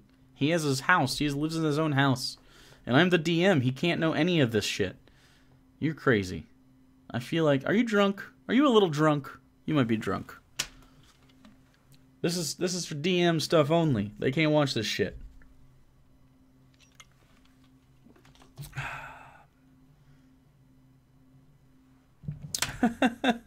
Please do art of Hugo's character doing that. By the way, we do have the party. If you guys want to get to know them from left to right, we have Zudre, the assassin rogue. We have Evelios, the Aarakocra Ranger. Aarakocra's bird person, basically. Next to that is Hugo's character, the Professor. He's a bard. And to the right of that is my girlfriend's character. Her name is Sarah, and the character's name is Elenia, and she is an Aasimar, which is like a half-angel person. Very cool. And she drew all this, by the way. She's very talented. I'm hot for Velias. Well, you know. What if Hugo is watching this, though? He's asleep. I can guarantee that. I don't want to make him fight. I don't want to make him fight anything else until the boss. It's boring to just always be in combat. That's a boring ass D&D session. 100%. I'm gonna make this a reward room, and I'm also gonna make this a bit of a role play. So, what is something interesting that we could role play with in this second to last room before the boss fight? Hugo doesn't have dream. I don't know what the fuck you're talking about. Cloak Tapestries is good if I needed another combat, but I don't.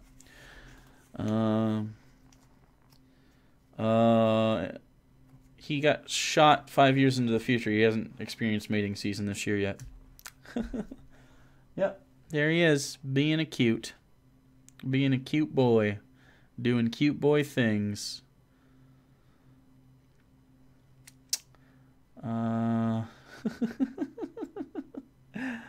If you want roleplay, maybe some kind of talking artifact. Like what? Let's bang this out, huh? Let's get it. Such dog, much love. Yes. So let's get rid of these. We got secret doors, traps. Boop. What kind of room is it? I don't know yet. We are making it together.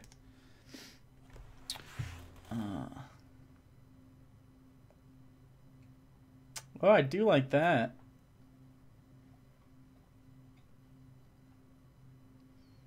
I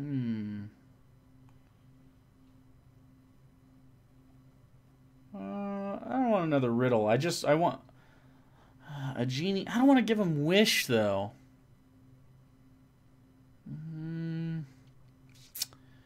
Animating little tree curator activates and goes to various statues or paintings to tell them the tale of the dungeon. It's not really a dungeon, though. It's more of like where they keep the art. It just feels like a dungeon because it's in the Feywild.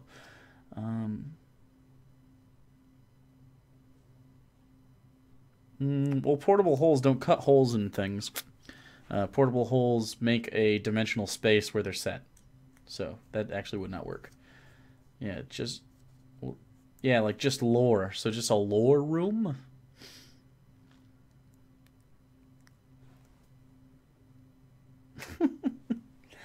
I kind of like the idea of a genie, or we could just add a dryad or something.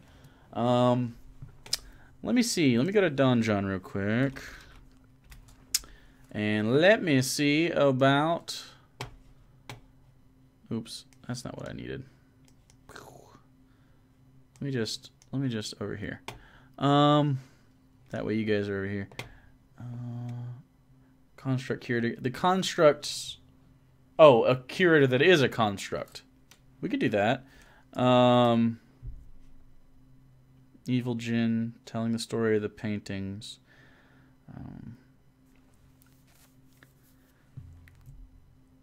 I kind of like the idea of just that genie that Nymphalar is mentioning. I like that. Let's see. Fey. These are all the things that are Fey in either Volo's Guide or Monster Manual. Boggle, Blink Dog, Pixie, Sprite, Darkling, Satyr, Dryad, Quickling, Darkling Elder. Where's Darkling Elder at? 134 in Volo's Guide. Oh, yeah, duh. That was on the same page. That was just a level 2s. Yeah, okay. Meanlock, Sea Hag, Green Head, Red Cap, which are fun. More hags. Corrid.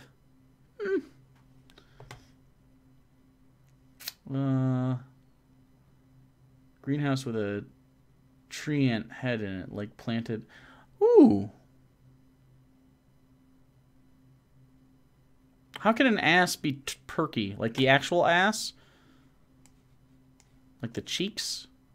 I don't understand that, I guess. That doesn't seem to make much sense to me.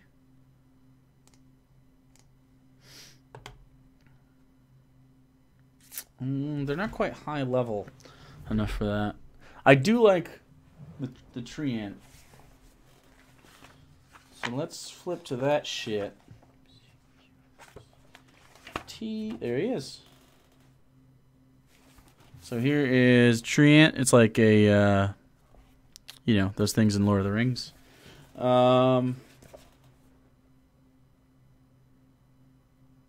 like the idea of that. Just a treant in there, just being the gardener. And you can kind of, you know, talking tree. Not a donkey. Yeah, talking tree. I like a talking tree. Could be all sorts of just talking tree. And maybe he doesn't like being the I don't know. He wants to be out in the light, but he's kept in by these, you know, darklings. So yeah, let's call it the treant room. There we go. Your best talking tree voice. I feel like you have to talk really slow. These darklings keep me locked away. He doesn't sound very smart.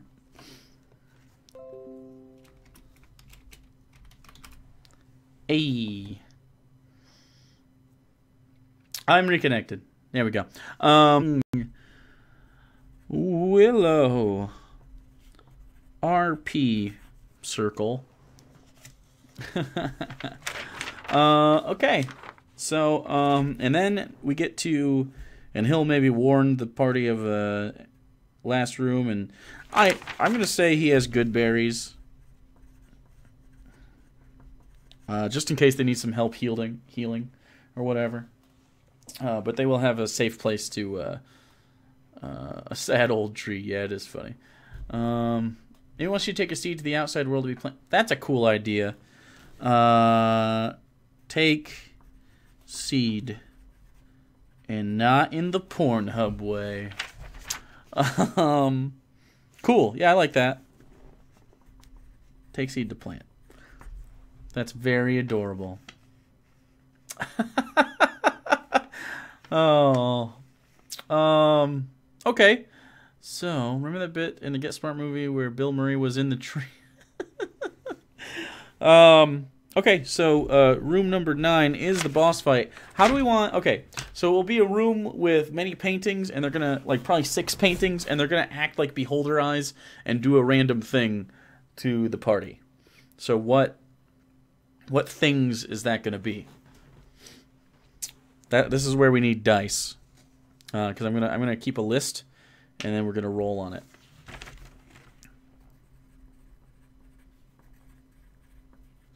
Boss room, painting, powers. It's gonna be the first time they really have, like, an actual, like, layer thing.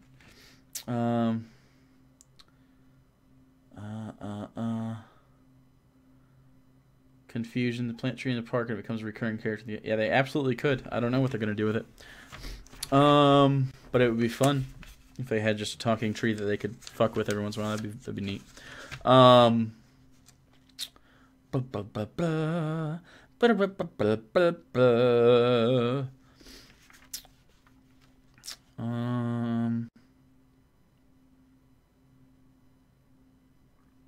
weeping willow is like an actual tree in real life, though. Ever seen one of the home-brewed wands of wonder? They have good lists of random magical effects. I have not. I'm pretty attached to that tree player. Yeah, let's do confusion.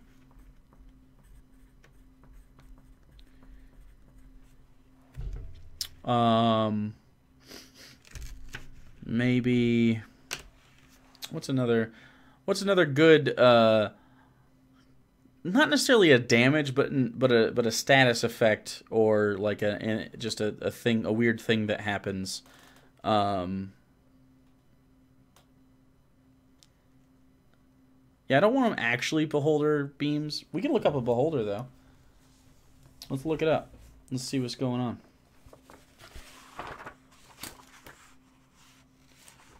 Okay.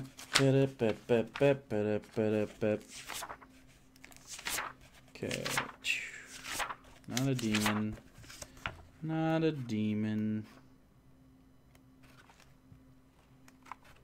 Okay. No demons. Not a demi-lich. Come on. Getting close. Getting close. A beholder. So we have charm, paralyze, fear, slow, enervation. They take a fuck ton of damage on that one. Telekinetic ray, so it moves them. Sleep ray, petrification, and obviously disintegration and death. But we're not going to use a few of those. I don't want it to necessarily do more damage because of those things. I just want it to fuck up their plans.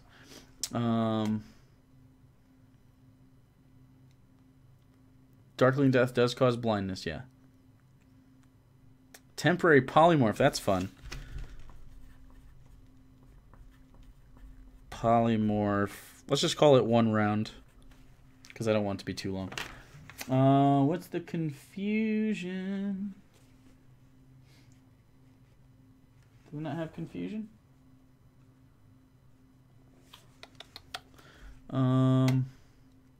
Frightened of their teammates. I do like fear.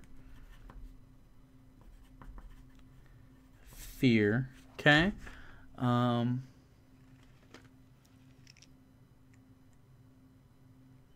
Maybe one effect can randomly teleport them around. I like random teleport. Random teleport. Tasha's Hideous Laughter is fun. Crippling Depression. Just run a slow and make it harder, but no damage. Oh, make a slow. Gotcha.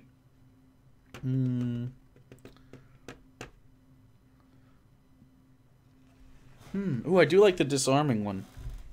So disarm. Oh, I think I'm gonna have it in a circle, and then it'll be like an area of effect. And if they happen to be in a space where one of those goes off, and they can't find a space where none of them will go off, then there you go. Do any have invisibility? Perhaps. No, none of them have invisibility. All right, Jonathan. Good night. I love you dearly. You're my favorite. Stun effect. Confusion, polymorph, fear, random teleport, disarm.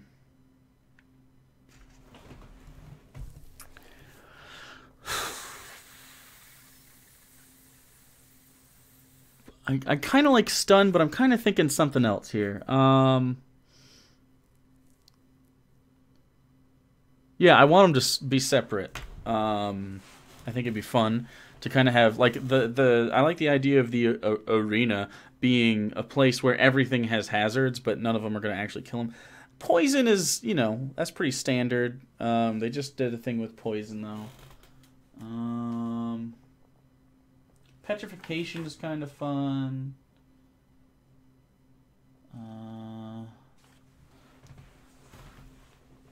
Polymorph, stinking cloud, projectile vomit.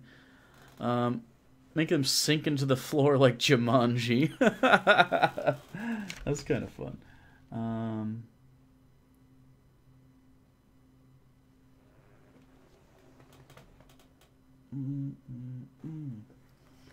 Okay. Yeah, that's the turning on each other is kind of the confusion ray. They have to attack a random creature. I'm going to let them try to take down the paintings, yes. Put the dice in your mouth. Pew! Nice. Solid.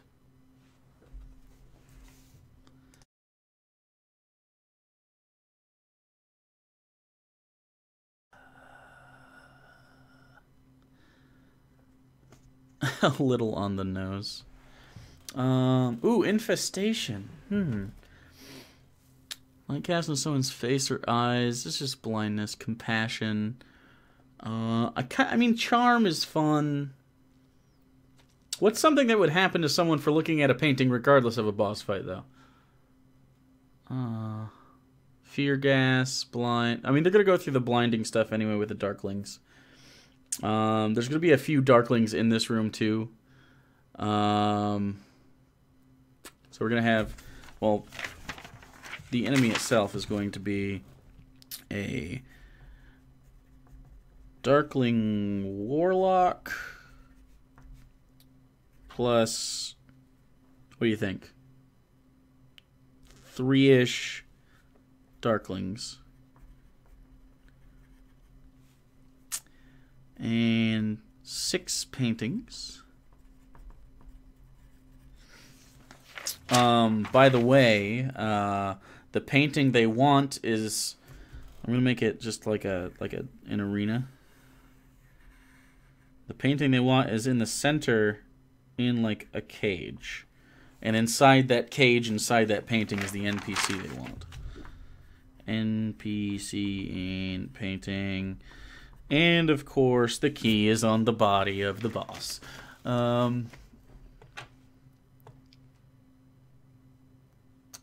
Painting of Horrors depicts the player's worst fear, thereby casting the fear effect. I like the mirror. What is the painting they want of? It holds an NPC they need. If it could just make people drop dead, that's not fun. That's boring. That's so boring. That's fun for a one-shot. When they hurt the Warlock, he can cast Absorb one of the paintings to heal. Ooh, that's actually a good idea, minus the Absorb part. It heals enemies only. Heals people that are touched, that are Fey. I'm gonna say heals Fey. I don't know what. Fey 2d6. I'm just gonna say it heals them for 2d6. That way, one of the things, it doesn't necessarily hurt the players, but it doesn't help them for sure. If yeah. Okay. So,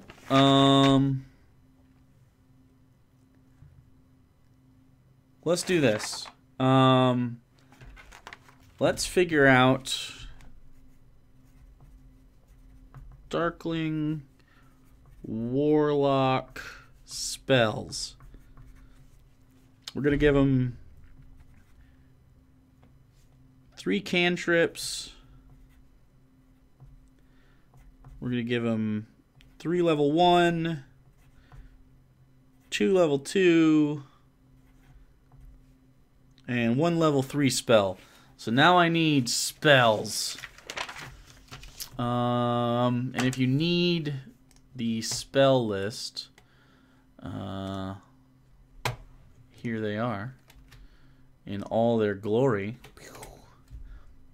Down in chat, if you want to find a spell, let's figure out in the cantrip level.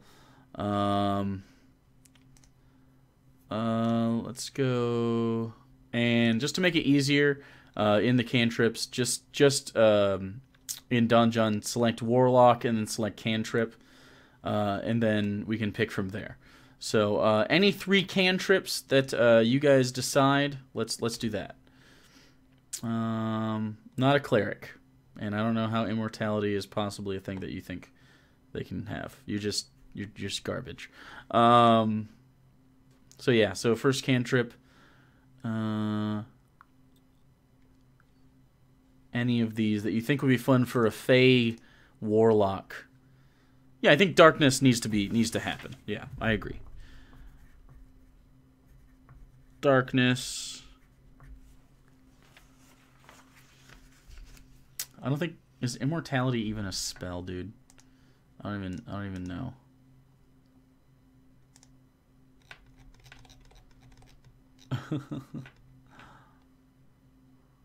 It's not. You're garbage. You're garbage. You're trash. Boop. Boop. Alright, what? Whoa, got a lot all at the same time. They are thieves. Their bones temporarily removed. They would die.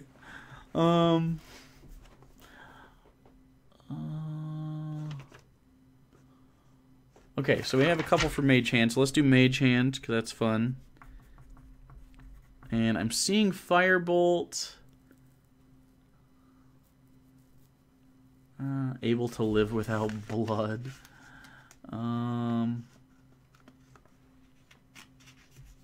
Is it Thunder? Do we have that available? We do have Thunderclap. Yeah, that's kind of fun. I like that. So let's do Thunderclap. Okay, so now we need level 1 spells. Boop. Just from Warlocks, of course. Probably. I think Hellish Rebuke is fun. Also Hex. Witch Bolt is neat. Charm Person is fun. So some Fatal fans.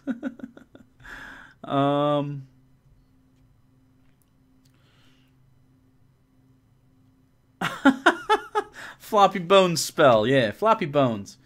There's Thunder Steps. Players can be teleported randomly while at the same time dealing Thunder Wave. Maybe I'll use that specific spell for the random teleportation spell for one of the paintings. That sounds kind of what I was thinking. Do we still? I don't think we need this anymore. So let's shut that off. New spell, Jelly Legs. Yeah, Charm makes sense. That's a level 1, right? Charm Person, yeah. Charm Person.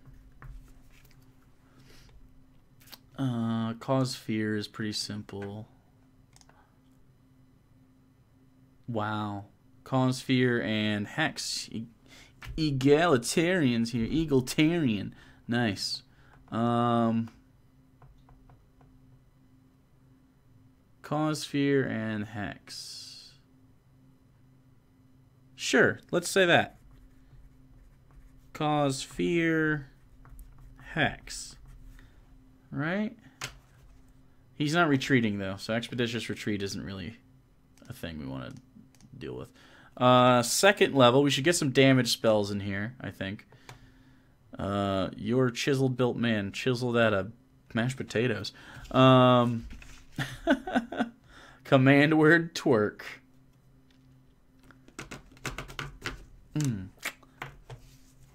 Papa Bear.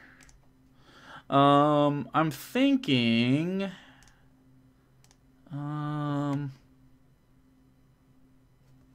kind of like I think we should have Cloud of Daggers. I think that's important.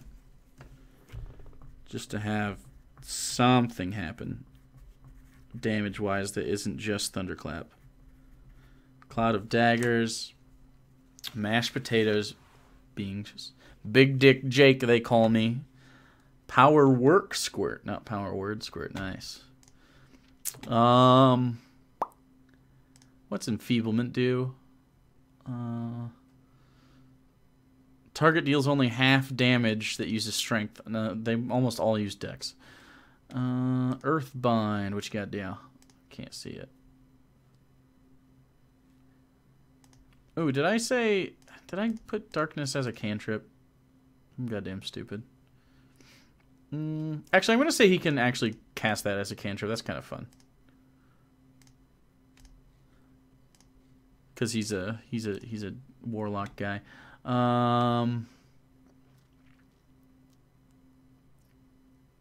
Scorching Ray. Is that... It's not level 2, though. That's not level 2. I need a level 2 spell. Crown of Madness. What you got for me, Crown of Madness? Of course, it's not working here. Crown of Madness, 5e. What you got? Just becomes charmed.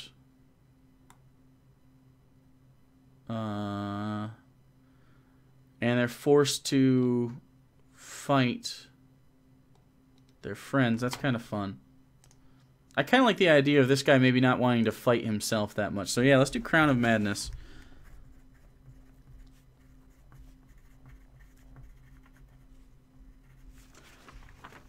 Pew Pew Ray. Uncontrolled Levitate. Kind of fun. I was thinking about Reverse Gravity. But just bludgeoning them to death, and 2 of them have wings. Okay, let's get a level 3 spell up in this bitch. Not a super high caster, but high enough. What's Enemies Abound?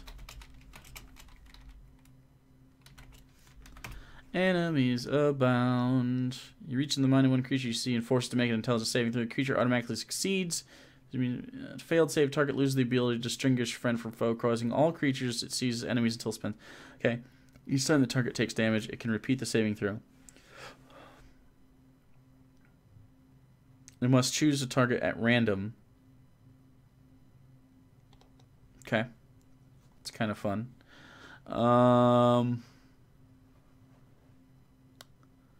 What else we got? There's that Thunderstep again. I kind of just like doing counterspell right there. Yeah. Counterspell. I just looked back at you guys while you shouting counterspell at me. I'm gonna give 2 slots to that one though.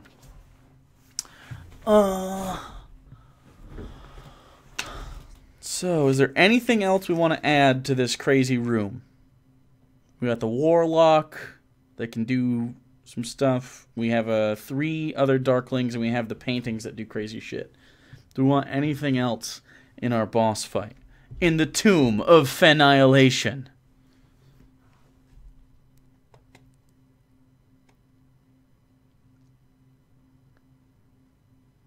Oh, you're out in Houston? Nice. My buddy Lou lives in Houston. I'm sure he's also enjoying the snow tonight. Drunk as fuck Satyr. Well, if they ever end up visiting the Fae, I would like to have a drunk Satyr as an NPC. The Treant's body? What? I'm confused. I second a skeleton. It is a Coke Zero. Not great.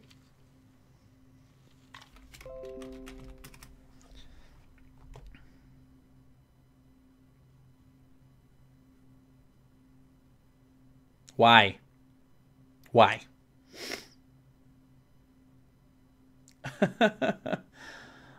You paid good money for this stream? You're absolutely allowed to. But I don't think you paid just anything. But you can. A shameless plug. I don't think we need anything, do we? I think we're good. Is that it? Is there another cat? Is there a cat situation occurring? Darwin sees cat. I paid good. No money. Why would between the time they met with the Treant and then got into that room, which is literally a second, they discarded the Treant's head in the corner? That doesn't make sense. Cheese wire grate hidden by a false floor. That is stupid. and you are wrong. No, I don't like saving versus death. It's so boring. That's so boring. Hey, if you don't roll this one dice, you immediately die. No, that's good for like a one shot. That's not good for a campaign. It's always bad for a campaign. The players can try to take down the paintings. I'm going to put their strength DCs probably around 18 or something like that. Grimtooth's Book of Trap. I don't care. The debuff for the boss is he doesn't get the paintings to help him out.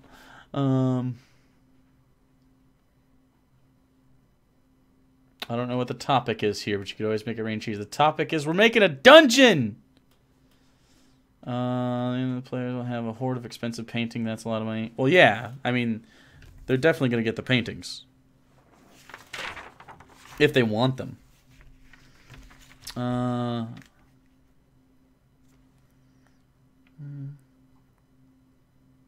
I'm thinking the mage is going to have... he's going to have Mage Hand, but I'm just going to let him use that whenever the fuck he wants, because I think it's fun. And he's going to Mage Hand when it's the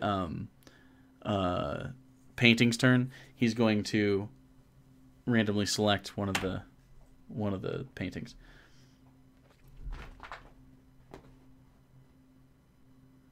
There's the cat, again, is up here. Hi, cat. Why are you on me? Okay, just stay there, like a parrot. Just stay up there, so I don't want to hold you. Nope, right there. Come on, stay there. Kitty, come on. Oh, God. Oh, God. Kitty, kitty. Come on, dude. Crying boy paintings. Garbage. Yeah, I mean, I think that's really probably good.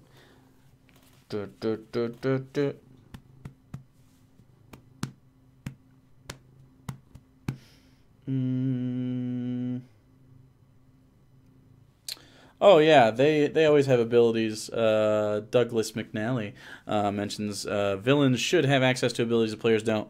I agree. So is there a cool ability we want to give our dude that the players can't have? Like, for instance, he can use the Mage Hand on the turn of the paintings to activate the paintings, where he'll like brush something on there.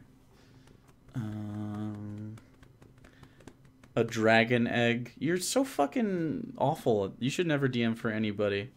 Eagletarian. I know that person. Travel between paintings. We already got that going on in another room.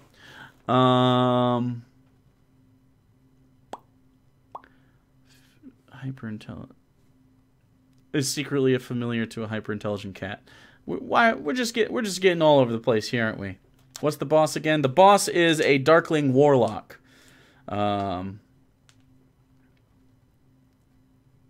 do they have to ride giant bats? You just add... Yeah, you're adding work when you add bats, man. You're adding work. It shouldn't be cumbersome.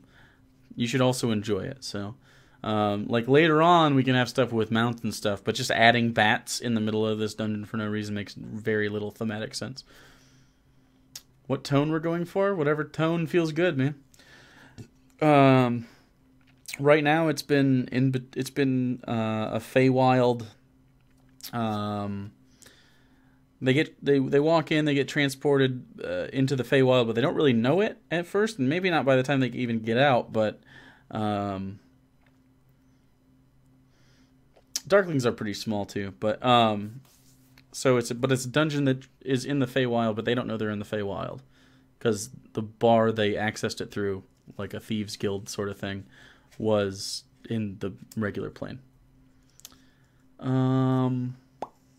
Horde of skeletons attack and they can activate it. We're in the... I don't know why are we doing that? We're already in the boss fight. We are already in the boss fight. The boss fight is already a thing. We're born live. More freedom that way. Why is the Warlock there? What is his investment in the dungeon? What does he get out of it? The Warlock is in charge of all of the Darkling other thieves. He is the curator of this art place where they keep it.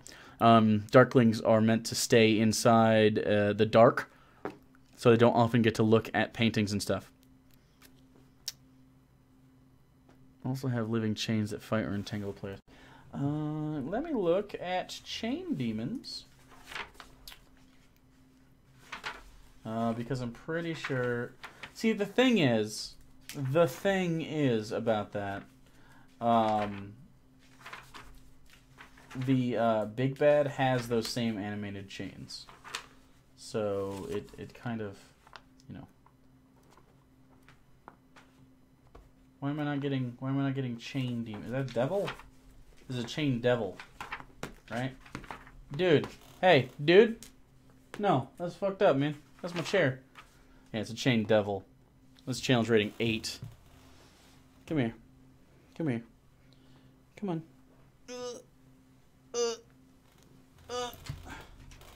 Yeah. Garbage. I was thinking that would be way more of a starting the adventure they play to see a group of giant bats fleeing from the art heist, but whatever. Well, it's not an art heist. They already did a heist.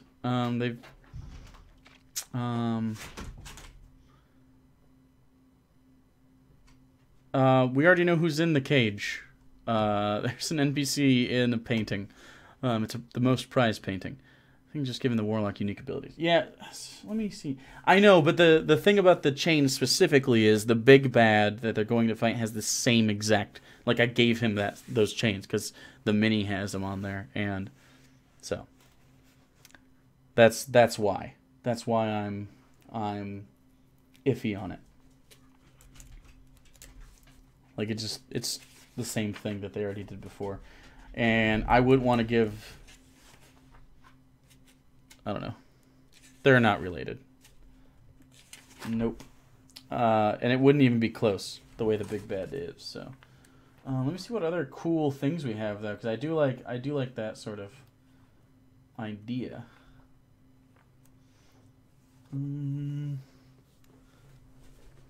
Let's see. They got really cool stuff in Volos, so I'm just going to look at Volos for a little bit.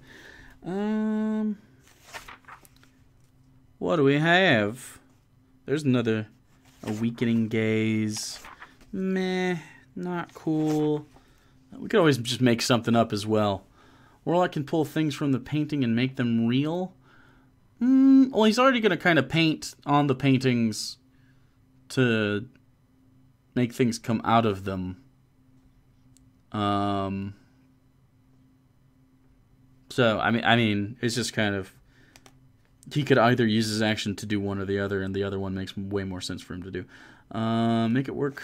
I don't make it work. Not worth making it work, because that's a lot of work just to add chains to a guy. Trying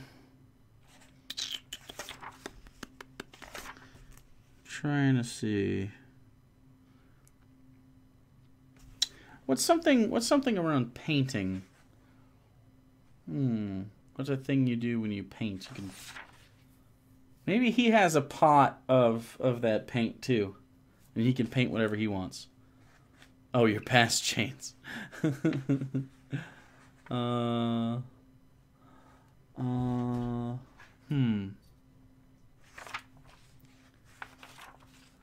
it has powers like poison. Oh, I see what you're saying. I got you.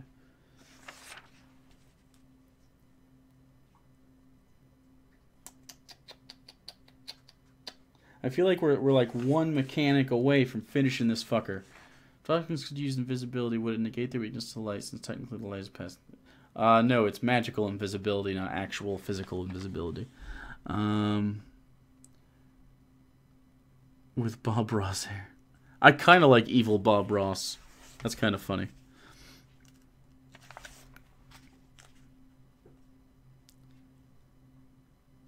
Why would you want the big baddie missing an ear? Just cuz? Just cuz you just think you can boss me around? You think you can come in here and boss me around? Guy. What's a Mind Flayer got going on? Van Gogh. Darkling Elders Bob Ross confirmed. It'd be kind of funny if I watched some Bob Ross and got some of the I don't know, gesticulation down for him.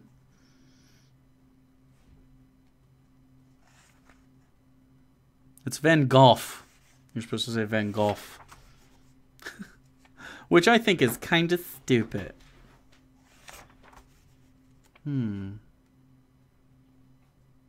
I like the idea of him holding a sort of big-ass paintbrush. That's kind of fun.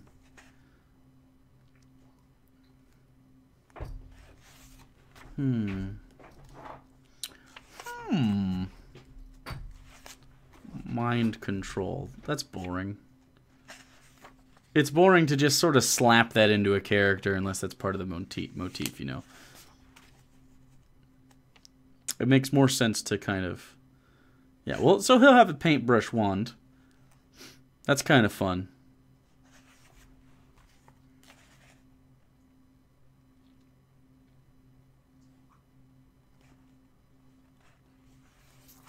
Yeah, it'd be more like a staff. Can use the blood of party members to paint actions and control them.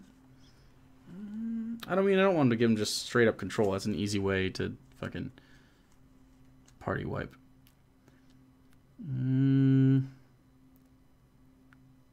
Painted skeletons. I do like the idea of living paintings, but I'd have to take the other Darklings out because it doesn't make any sense for them to be there. Or the first Darklings can be painted, but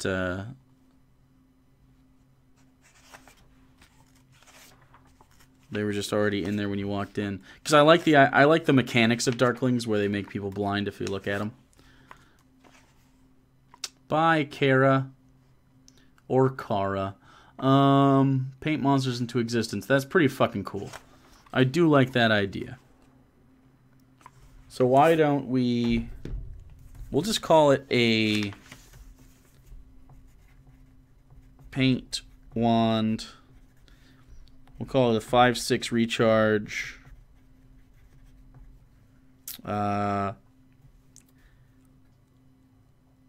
Maybe he can make monsters of CR3 or lower. Paint monsters CR3 lower. Yeah. He's I'm going to say that when he goes in, the Darklings end up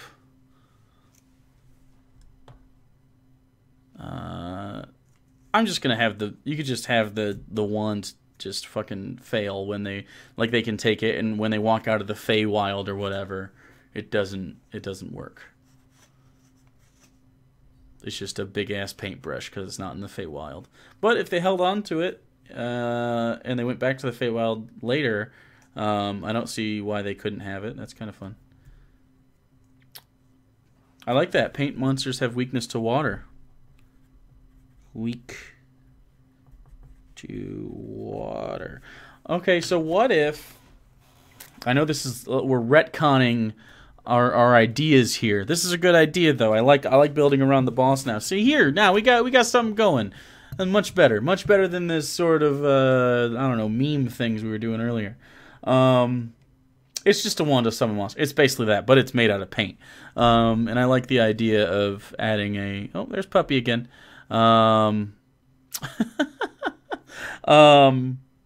if we retcon all of the enemies that were here, and they're all painted? So would Darklings that were painted still have the flash of light? And maybe he's painting... And that's why it's so esoteric in here and kind of random in this dungeon, is because it's all painted. Color spray, that makes sense. Let's add color spray. Color spray is... God, is that level 1 or is that a cantrip? That's poison spray I'm thinking of. 1... It's not level 1. Level 2. Let's just go with name. Where is color spray? Am I crazy? LMNOP, color spray. Oh, it's because it's not a warlock spell. That's why it wasn't popping up for me. First level. Yeah, I'm just going to add it to him. Color spray. Boop. Cool. Beans. That's really rad. Something to do with oil as weapon usually used for lamps. They could shoot black paint to blind. That's cool. Shoot black paint to blind. Darklings. Black paint to blind. I'm going to make that a deck save then instead because it's actually a material.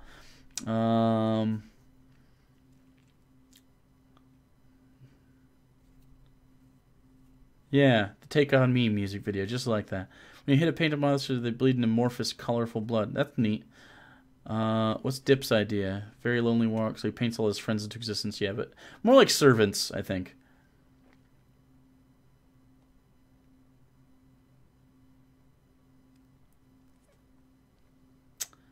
Bum bum bum bum bum bum bum.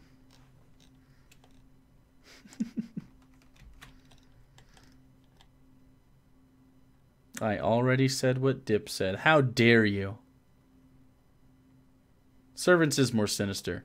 I feel like he's like a lonely boy would be funny. But a servant. NKT, thanks for subbing.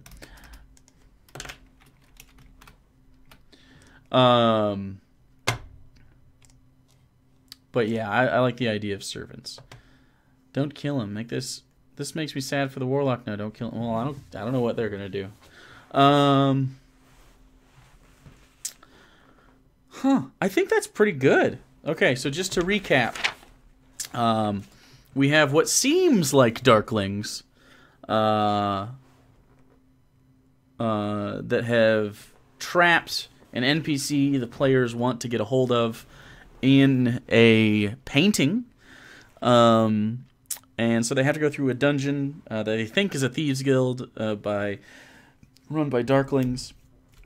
And so they get into it. The first room, which, by the way, this is the layout of the rooms.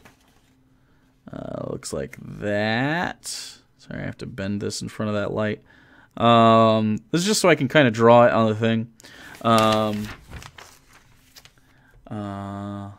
Horace Eiger just came in, realized you do D&D stuff now. Very happy. Going to watch these as much as possible now. Yes, sir. I also have a whole series to go back and watch, so do that. And I'm going to make a new video soon. At the end of this, let's actually talk about what the next video should be, the next topic of discussion for the next actually long-form video. That'll be fun. So when they walk into the first room, it's just a painting puzzle. Basically, there's a painting with an open treasure chest inside of it, and they have to fill it with at least 200 gold pieces worth of stuff, of whatever they decide. Why is the one room a giant tit? Because I like titties. They walk into the second room, which is adjacent to the right, and it's just animated armors that are disassembled. When they are assembled, the door unlocks, and they have to fight the animated armors, or maybe they have to fight the animated armors and the doors unlock again. Maybe there's two locks, go like this, and then the first one, and then the second one. Our traps, Faye.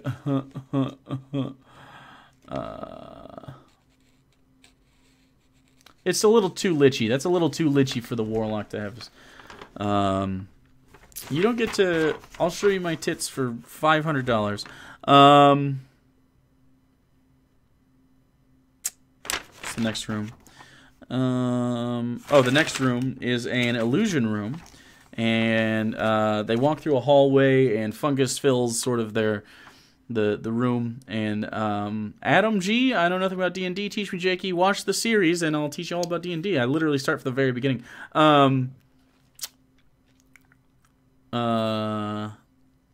Of course I'm adapting my world to my player's background. Come on. This is actually part of one of the player's backgrounds, I have decided. So they walk through a hallway of fungus. They end up getting high and hallucinating without knowing it. They see a beholder inside, and it talks to them. And I will, you know, over time, it will get angrier and angrier, and they might think they're going to get fucked up by this beholder. But they just basically have to stop breathing and walk out the door. He's going to say stuff like, take deep breath and calm down. He's going to say that a lot. Next, after they get through the beholder area, they're going to walk into a hallway, and it's going to have 8 paintings on each side, and then there's going to be darklings in there. And does the world have invocations? Oh, I don't know. It doesn't really matter. I can just change it. And they're going to be darklings, but the darklings can use the paintings to jump in and out throughout the hallway and go, you know, change the tactics of the fight. But the players can't go into the paintings. After that fight, they can get to the end of the hallway, and there's just 3 chests. No real fight, and one of them is covered in blood. That's the only one that's not a mimic, and the reward is a living landscape painting, which is worth a lot of money. Violet fungus, interesting. And then room number 6 is a trap room, and they have a pot of pigments, and there's just a column with a button on top, basically, or like a key or something. Or maybe and there's a gargoyle that looks like a drider, which is like a half person on top, and then the bottom half is like a big ass spider. And they have to put the key probably in the drider, I think, or like paint a key. Boop. And then they can open the door. And the marvelous pigment pot is they can draw 3D shapes in space, and it acts like it would be. Then the one after that's the scared doorknob room. It's basically a greenhouse, and the different parts of the doors are like there's 3 parts. There's the knocker, there's the handle, and then there's the actual door itself. And they're just running around. The pigments are not made from the shrooms. They're just made from the painter that lives inside here. Ba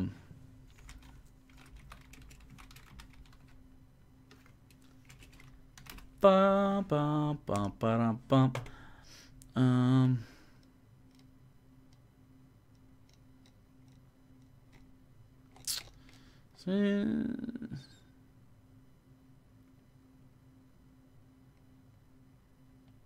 Does violet fungus actually do anything besides the necrotic damage? I don't remember.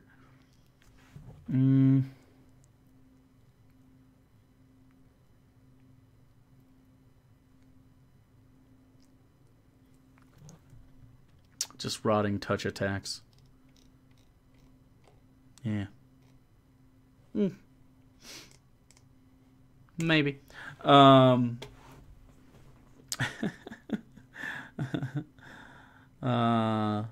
Johnny Depp groped him. Oh, God. After that room with the doorknobs and stuff, they basically just have to run around and find it. There's a treant room where there's a weeping willow, and he just sits in there and talks about what's going on. Maybe he was painted into existence just to do the greenhouse stuff because the guy wanted a greenhouse. He's probably gonna have good berries or something if they need health. And then lastly, we're doing the Darkling Warlock, and he's gonna have 3 painted Darklings with him, and 6 paintings all around, and they're gonna do a certain. I'll measure it out on my graph paper, so there's a chance that you're always standing somewhere where you're going to get fucked up. And I think that's really it, right? I think we're good.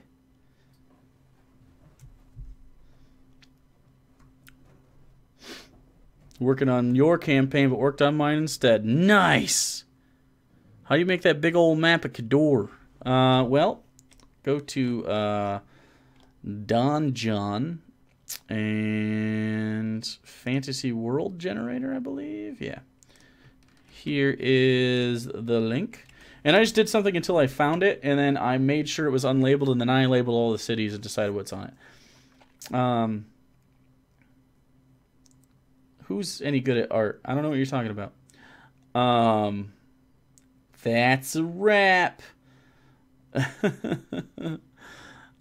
don't know why you guys think that combat is like the thing that we should do all the time.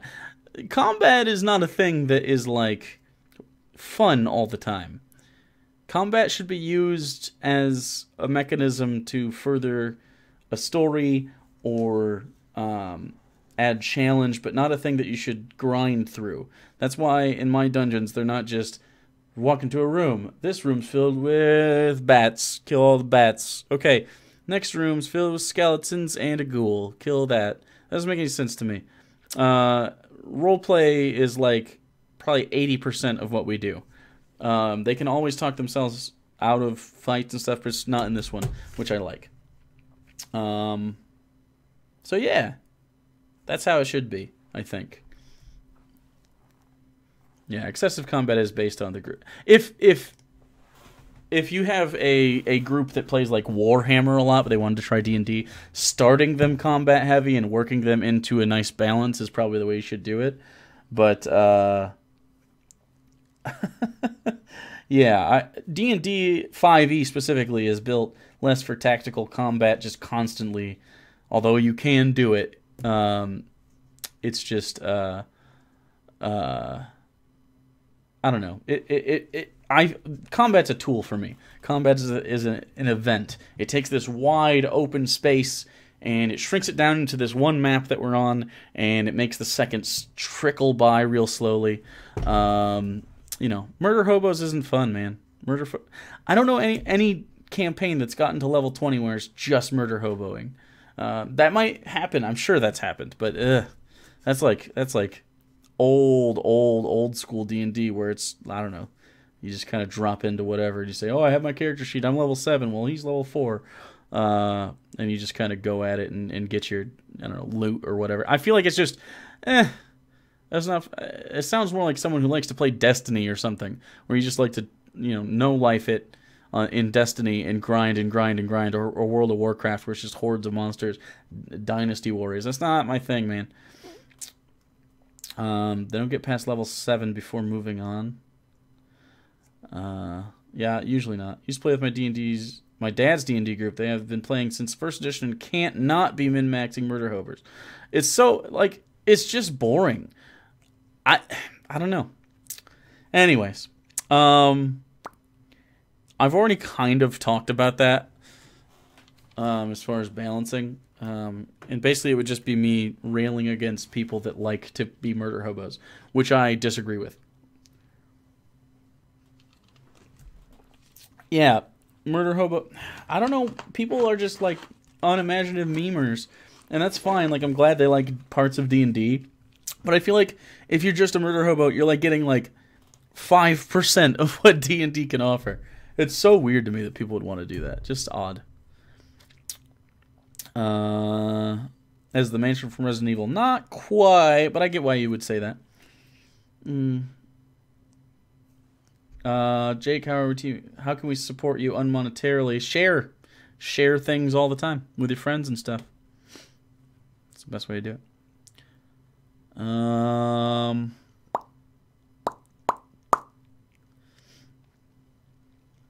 So we shall see.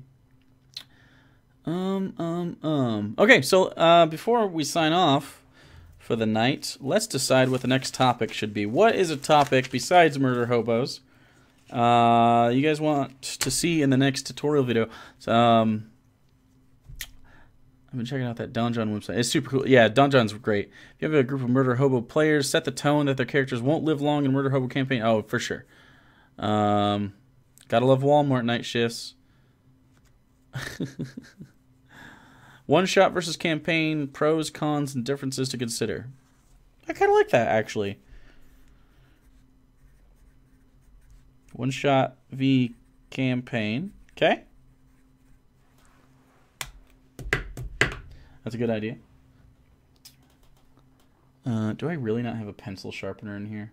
Fucking garbage, man. Just trash. Trying different games and rule sets for my one-shots. Yeah. Robust characters and how to avoid tropes. I don't think you have to avoid tropes necessarily. I just think, I don't know. Ooh, DM Burnout. Yep, that is a good one. DM Burnout. Railroad versus plot hooks. People know the difference. Railroad v plot hooks. My quick 2-second thesis on Railroad v plot hooks is the whole world is a bunch of different railroads, and they can take several tracks to get to more like a highway. It's a highway. Highways only go to certain spots, but there's many different, exits and parts of the highway that you can take. Like you can take, bypasses and all sorts of shit. So it's more like a highway. But I think it should always be sort of a highway. Like know where they're going before the next thing, and always have something prepared. But definitely know your world as well. It's your job. What about the balance between keeping players on track and being too railroad? Yeah, same thing. You all start out in a tavern. Okay. Tavern start. Sure. Tropes are a great way for beginning players to groove playing though. Yeah, I agree. Peaceful resolution as opposed to combat. I would kind of talk that in one-shot v campaign, by the way. We wanted to play D&D but have no friends. Get likable. Having them start in front of a tavern that immediately explodes. I like that.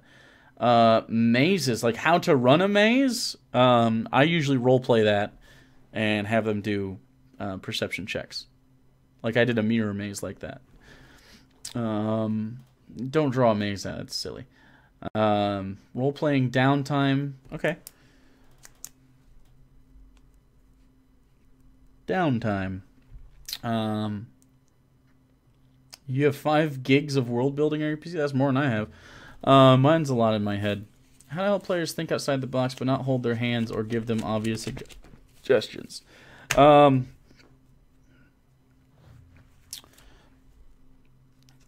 Tipping off players without being transparent. I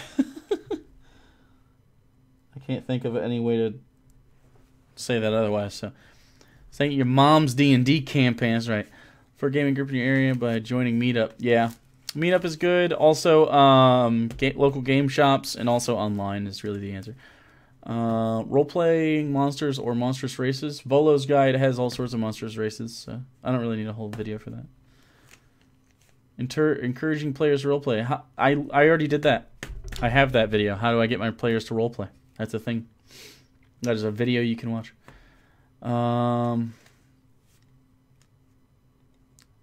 Player investment and buy-in and willfully being railroaded is one my players warmed up to and really showed real loyalty and appreciated.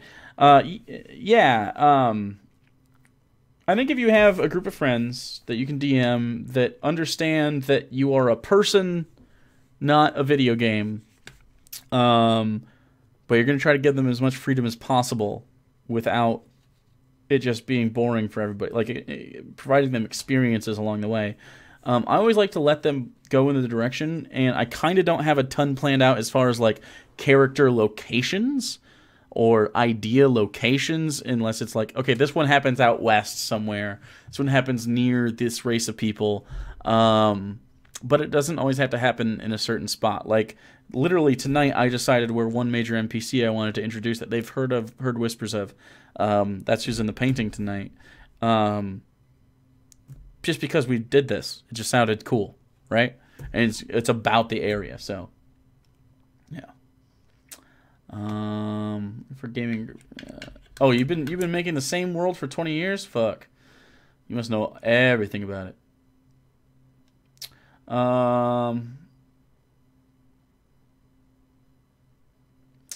Favorite classes and races to DM. I don't have one. I think they're all fun.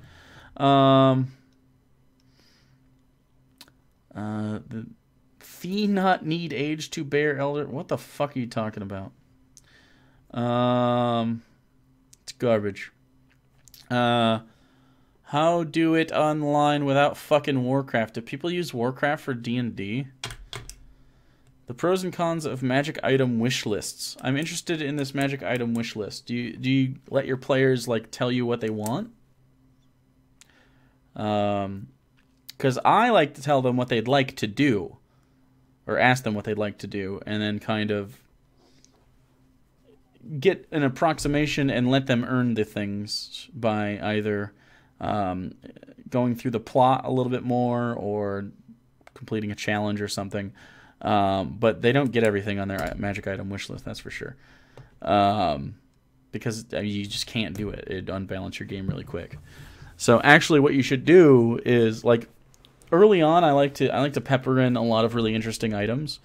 And then it slowly like they jump 5 years in the future, and the kind of cultural hub they were in isn't that anymore. It's kind of desolate.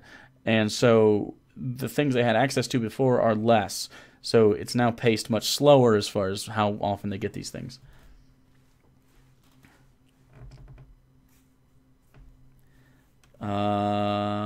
Some players' backstories always have, like, I heard about this thing and I want it. Those guys are annoying. Yeah, I mean, it depends on the thing. I like to work with the players while they're rolling that character, though. I'm like, that might not work, but 5e is way lower on the mechanical need for magic items that 4e. Oh, I see what you're saying. Yeah, I don't think, like, you don't need magic items, but, like, it's balanced.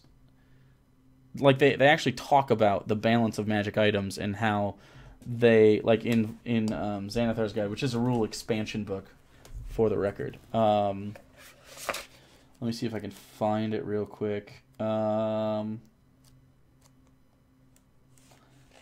that.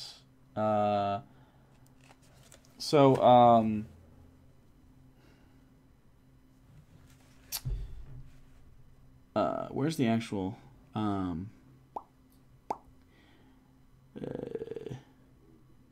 Dungeon Master's Guide assumes a certain amount of treasure will be found over the course of a campaign. Over 20 levels of typical play, the game expects 45 rolls on the treasure hoard table, distributed as follows. 7 rolls on the challenge 0 to 4, 18 rolls on the 5 to 10, 12 on the 11 to 16, 8 on the 17 plus table. So roughly 45 total real useful magic items throughout the entire game, which is roughly, 12 each, give or take. So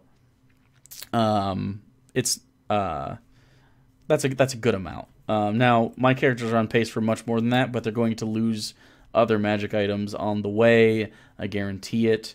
Some of the things are magic items that don't have like a ton of uses. Like Hugo has a magic spoon that can dig through some stuff, but only in spoon-sized scoops. So, does Hugo also do D&D? Yeah, he plays with me. He is the bard. How do you deal with a dungeon master who is omnipotent? Well, all of them are. Low magic play like Solomon Kane. A burnt-out D&D player really enjoyed a Solomon Kane because he was tired of magic item wishlist crap. I found it refreshing. Are magic item wishlist things that your players do? I've never played with anyone that did that. So I don't know. I've never done that. My players don't do it now. And they certainly won't fucking get them if they write a list of magic items they want. They get what they get because the world only provides what it has, right? So,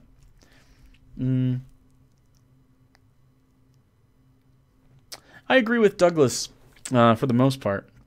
AC requirements are lower in 5e, but the HP requirements are higher. It's just objectively, it's more fun to hit than it is to miss all the time. I mean, that's just a fact. So I like to lower ACs and give more hit points. Usually I give in increments of about 12, because that's about a round of combat at this level right now. So, your DM wanted you to provide lists? So weird. That's so weird to me. I've never experienced that. Odd. I don't know why a DM would want that. Oh, I see. It was a suggestion in the 4E DMG. I disagree with that a lot. Yeah, I disagree with that a lot. Cursed items. Yeah, currently my rogue has a cursed dagger that if she makes a kill with something other than the dagger, she takes the exact amount of damage it took to kill that thing. But if she levels up with that dagger via getting kills with it, it starts to get stronger. It's a +1 dagger. Also, if she throws it and makes a kill with it during that throw, it'll zoop back into her hand. But it will not if she doesn't. The idea of abstracted HP is kind of fun, but I think it should be abstract for the players and not the DMs. Does that make sense? Like, I don't know. It just doesn't seem to make sense to just guess, because you could easily forget because you're a person and you're fallible. So I don't know. Anyway, I think that's good. It was a nice long stream with you peeps. Real nice. We made a dungeon. I will let you know how it goes if we play it without you. I'm going to hold on to this for a while. The Tomb of Fennihilation. After we do it, I will post... I'll go through a whole diary about how it happened.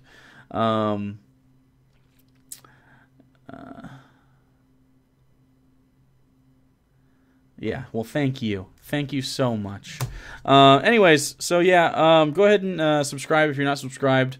I don't know how you got here if you're not subscribed. Maybe you just came. Good job, whoever you are. Good luck. We're all counting on you. I don't know what you're talking about. Thanks for hanging out. It's late, and it's nice to not have just 1,000 people watching or whatever. Just a few people. It's nice sometimes. So, anyways, good night, guys. Share with your friends and shit. I love you.